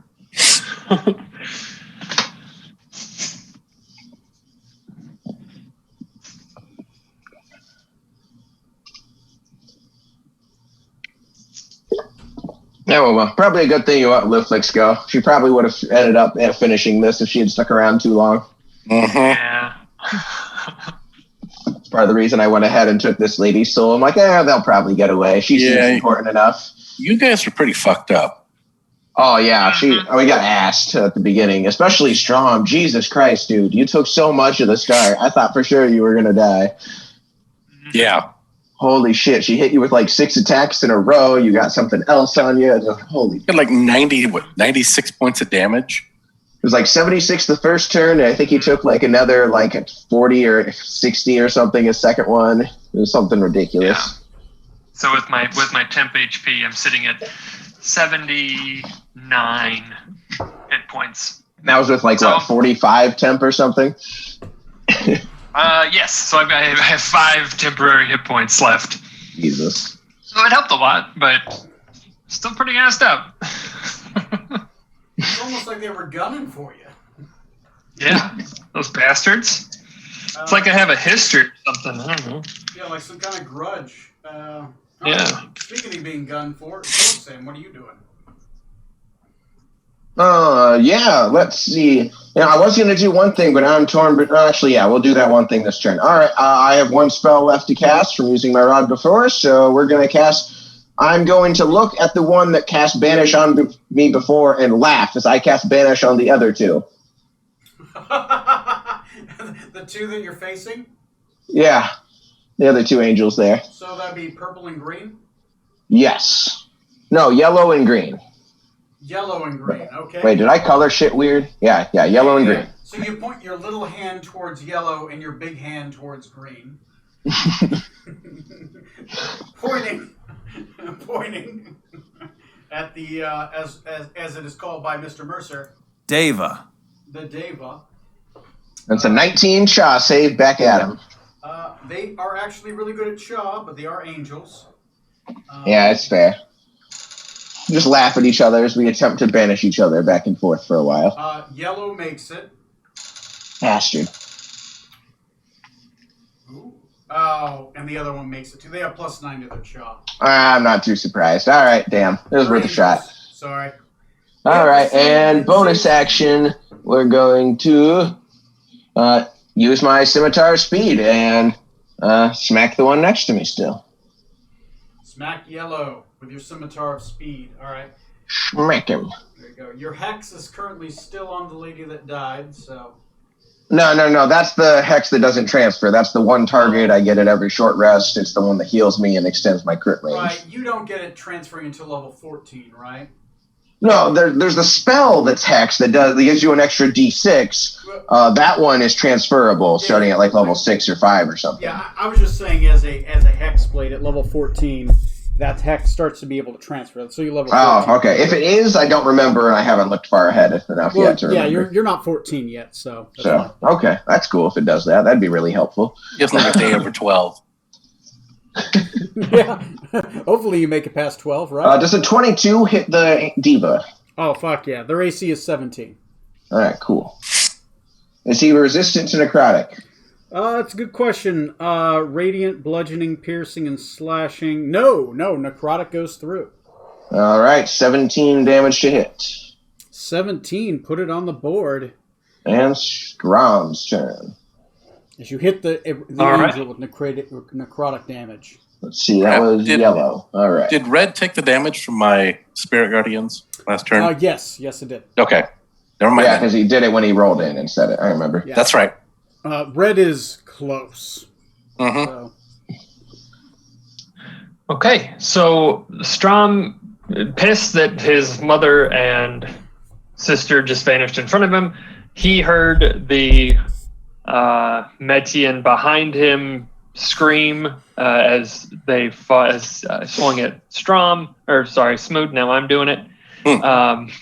And just going to charge the red Metian. That's fine. It's only half movement to those. Smoot chooses not to damage with it. I assume he's considered Correct. an ally? Okay. He's fine. Okay. This time. I like him. You charge forward. You do full radiant against this lady if you do hit for your first attack. Alrighty. So I'm going to go ahead and do that. And its first attack you choose, got? you can make your second or third, whatever. Yes. You know what I mean. So 28 for my first hit. Yep. Jeez. That one is 13 for my second. That will miss. 24 for the third. That'll hit. And my offhand is 23. That will hit a lot. So there's 1, 2. I think your minimum two of damage those. is going to take her down. I think it will too. 24 damage or something? Yeah, I think you're set. Because that's... Waster. Okay, so 9, 16. Yeah, she's dead. So the fury of Furious Blades, what does it look like as you charge this woman with this glowing axe in her hand? So running at her, not necessarily screaming, but probably just growling. Take one swing to knock. Actually, the one that has the axe, cut that hand off. Okay. Second one She's disarmed. would slice across the chest. Okay. And then the third one is just going to go diagonal across the neck and bury the sword into the shoulder and then rip it out. Vicious rip with Jokimbo's blade across her shoulder. She begins to kind of crumple before you. She doesn't quite fall over, but she just kind of crumples surprised, like she's losing so much blood so quickly, she feels like she deflates like a balloon. On the ground. All right. Good job. And I think that does it for my turn. Okay. Next on the initiative is going to be The Angels the Angels. in the outfield. The Angels in the outfield. Watch that movie way Where's too Danny many Glover times. when you need him? Okay. This angel is going to try to embrace Zork Sand. Oh boy, hugs. Danger Tries hugs. to embrace Zork Sand. Zork Sand, make me a strength saving throw. I don't feel confident in a total of 4 with a natural 1. This is magical, by the way. Oh, is it? Well, that's helpful. A 16. Okay. It's It's one at off. least possible. It's one off. Oh. As she grabs you with this, she will teleport 90 feet in the air, and she's going to dissipate into a material plane. Oh, fuck. And you are going to fall 60. At the start of your turn next round, you're going to fall the rest of the 30 feet. Because you can only fall 60 a round. Mm-hmm. I feel like this is going to hurt. It's going to hurt a lot. I have nothing I can do about this. In the arms of the I have absolutely no angels. options. All right. Oh, wait. Oh, maybe. Okay. Next on the initiative is going to be the next angel, who is going to fly over to the bard and boop out of existence with that bard. Can I use my reaction to counterspell it if it's teleported when I grabbed it? Technically, it's within 30. Oh, wait. No, sorry. I don't have any spells left. I'm sorry. I forgot. It's good. Oh, You could have. It was within range, but yeah. It would have been a dick move. Like, no, fuck you. Can you imagine right before I die, splatting against the ground? Not someone else teleporting. In lieu of casting like Misty Step or Flight, you're like, no, fuck that bitch. And this one is going to turn around, and she is going to cast. Fuck it. She's gonna do this to try to keep you guys at bay. Sorry about that. Give me a second. She is going to cast Wall of Light.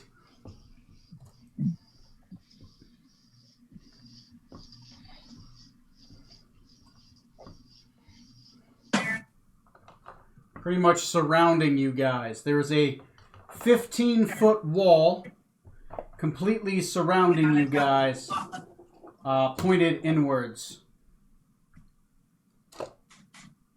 So that's a thing. And then you rolled a 1, so she disappears after 2 rounds.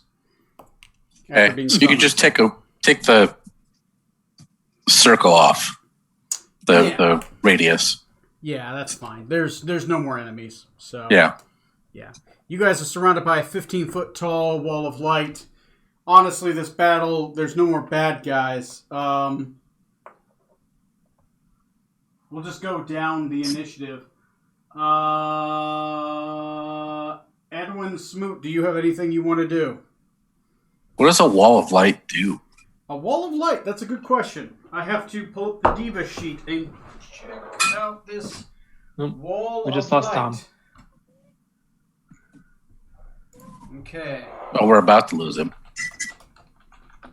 Oh, he's not even on my screen anymore. I mean, he's going to go splat.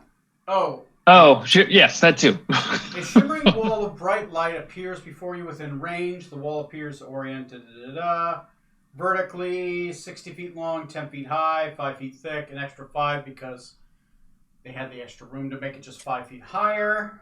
Because they didn't go the full 60. When the wall appears, each creature in the area must make a Constitution saving throw. On a failed save, the creature takes radiant damage and is blinded for 1 minute. So each of you make a con saving throw. You get a +4. Yep. +4 because you are within range of Smoot Strom. 17 for me then. Yeah, 17 is the DC. Nice. I only got a 12, but I'm going to use lucky. Yeah, fuck. You got that feat.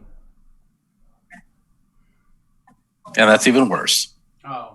You have 3 luckies. Do you want to try again? I'm going to use lucky again. You can keep using them until they're gone. And that's another 1. Third lucky.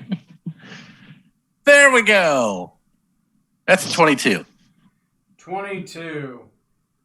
Neither of you are blinded. And you don't take it really? It's and is blinded. Oh, half as much damage. So take. Okay, Smoot, you take 8. Strom, you take 4 because you're resistant. And that's pretty much it. Edwin, start of your turn. You are surrounded by a 15-foot tall wall of light that shines like somebody's like pointing a flashball, a flashlight in your eyes. So I can't just walk through it? You could. It's another save. Sure, fuck it. Okay. Where are you walking out towards? Towards where the captain's going to land. Okay. Do you want to try to catch the captain? Become land. Sure. Or you could pull out a pike and become captain. Just saying. I'm going to try and catch him. I'm the captain now. Okay. Make me a Constitution saving throw. That's a 9. Oh, Jesus. Take 21 radiant damage, and you are Ouch. blinded. Okay, Oh, no. so can I estimate where he's going to land? Roll me because you're blind. I'm gonna have to make you make an intelligence check. Don't bother. Is it bad? It's an 8. Oh boy. You get. I gotcha. Me with sight. you don't have to your left. As he wanders out, he's like 15 feet this way. I gotcha. Your other left. Your Yossarian left. As you're doing barrel rolls with your tiny arm flopping around in the wind. Start of the turn. Do you have any start of the turn effects, Zorksan, before you land? I'm going to assume I don't have time for a full action, so the answer is no. I have literally no choices. You can take an action. If I have a full action, I'm going to have to go ahead and gamble. I'm still wearing my helmet. So I am going to attempt to teleport. Okay. Where are you teleporting to? The ship is going to be the first place I'm going to think of. Roll me percentiles. I mean, Oh, you're God. on the best table, so as long as you roll less than 15%, you're fine. Don't say that before I roll. Oh, good. I got 100, baby. I'm right on that shit. Fucking you, as you're about to hit the ground, whoosh, you teleport. And I you hope it find affects my yourself- inertia. You are literally, you find yourself landing softly on your bed. Oh, thank God. Awesome. Affects inertia. You got behind and the captain disappeared, and Strom, when the wall of light disappears, the captain is nowhere to be found. He's gone. There's a Did I get blood stain, him? And he's gone. Did I get him? Oh yeah, Smoot's blind for a minute, so feel free to role play. We don't have any telepathic stuff up. Man. Good luck, guys. I'll see you later. I'm going to take this opportunity to fall out of my rage and also I think I can choose to let my radiant soul expire. Yeah, you can. It's Yes. You can expire at any point. Okay, so I will do both of those. and notice that the captain is not there, and notice that Smoot is walking toward a building, and His arms outstretched. realize that everybody else is gone. And I'm going to start first by the Median that's in front of me. Does it have braids? Yes. I'm going to cut off those braids. Okay. You cut off the braids. Each braid is ended with a silver end cap that appears to be what it looks like a setting sun. Okay. As well as the other barbarian as well has that. So the one you're familiar with and the barbarian also have the same braids with those. The braids have an end cap on them that is a silver piece with a setting sun on it. Okay. How many? Do they have one braid each, or was there more than one braid? 2 braids. It's pigtails. Okay. No. Sorry, it would be 3. One has a long braid and one has pigtails. So the one the fighter who you're familiar with has pigtails. The one that was a barbarian had just one larger one on the back.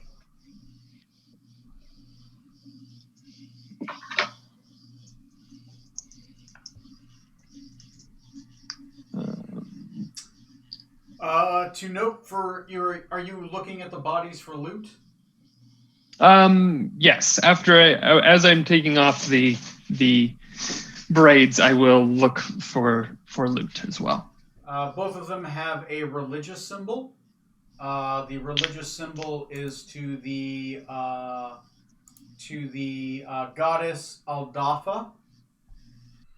They have what appears to be pure silver braids. Each braid is worth 15 copper pieces each. The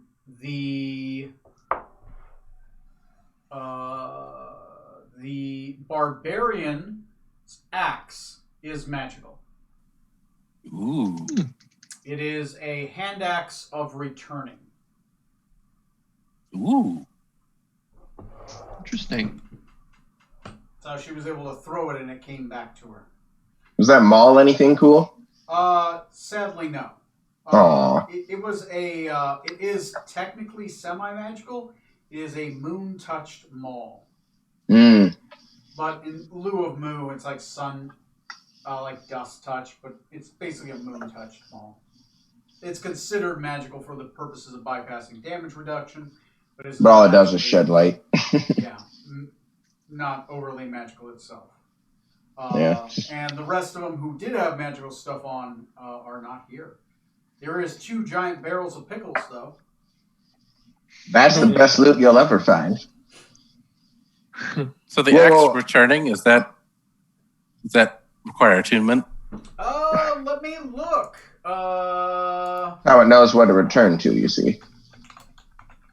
Let me look at a weapon of returning.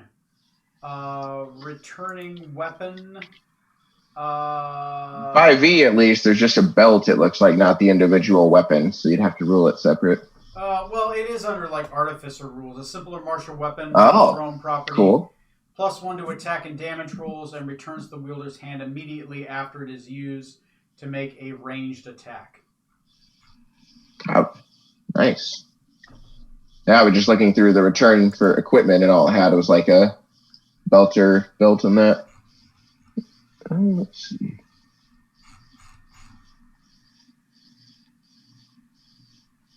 Let me look at game rules. Magic items.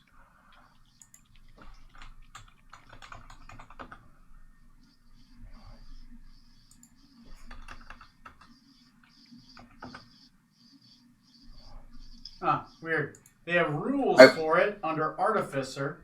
But I'll say the belt requires attunement for whatever that's worth. Yeah, that's all right. No. It isn't actually an axe. I'll make it right now. Fuck it. I will make a collection homebrew because the rules for it exist. It actually exists in one of the supplements. I don't know why it's not coming up with an item. Create a magic item.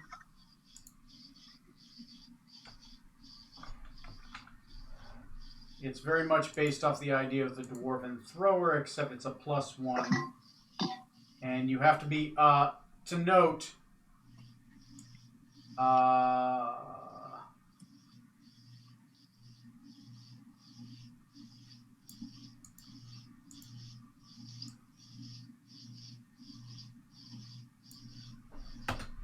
there we go. +1. There we go. A hand axe of returning. Is hand axe one word or two? One? Yeah. Yeah, say definitely one word on all the items in D&D Beyond. It's a hand axe. It does require attunement, by the way. Just letting you know. Yeah, I'm going to delete that property. Delete that property. And edit that property. Fixed value of 1. Save. Save. Okay, hand axe of returning. And go ahead and look up hand axe of returning after you refresh.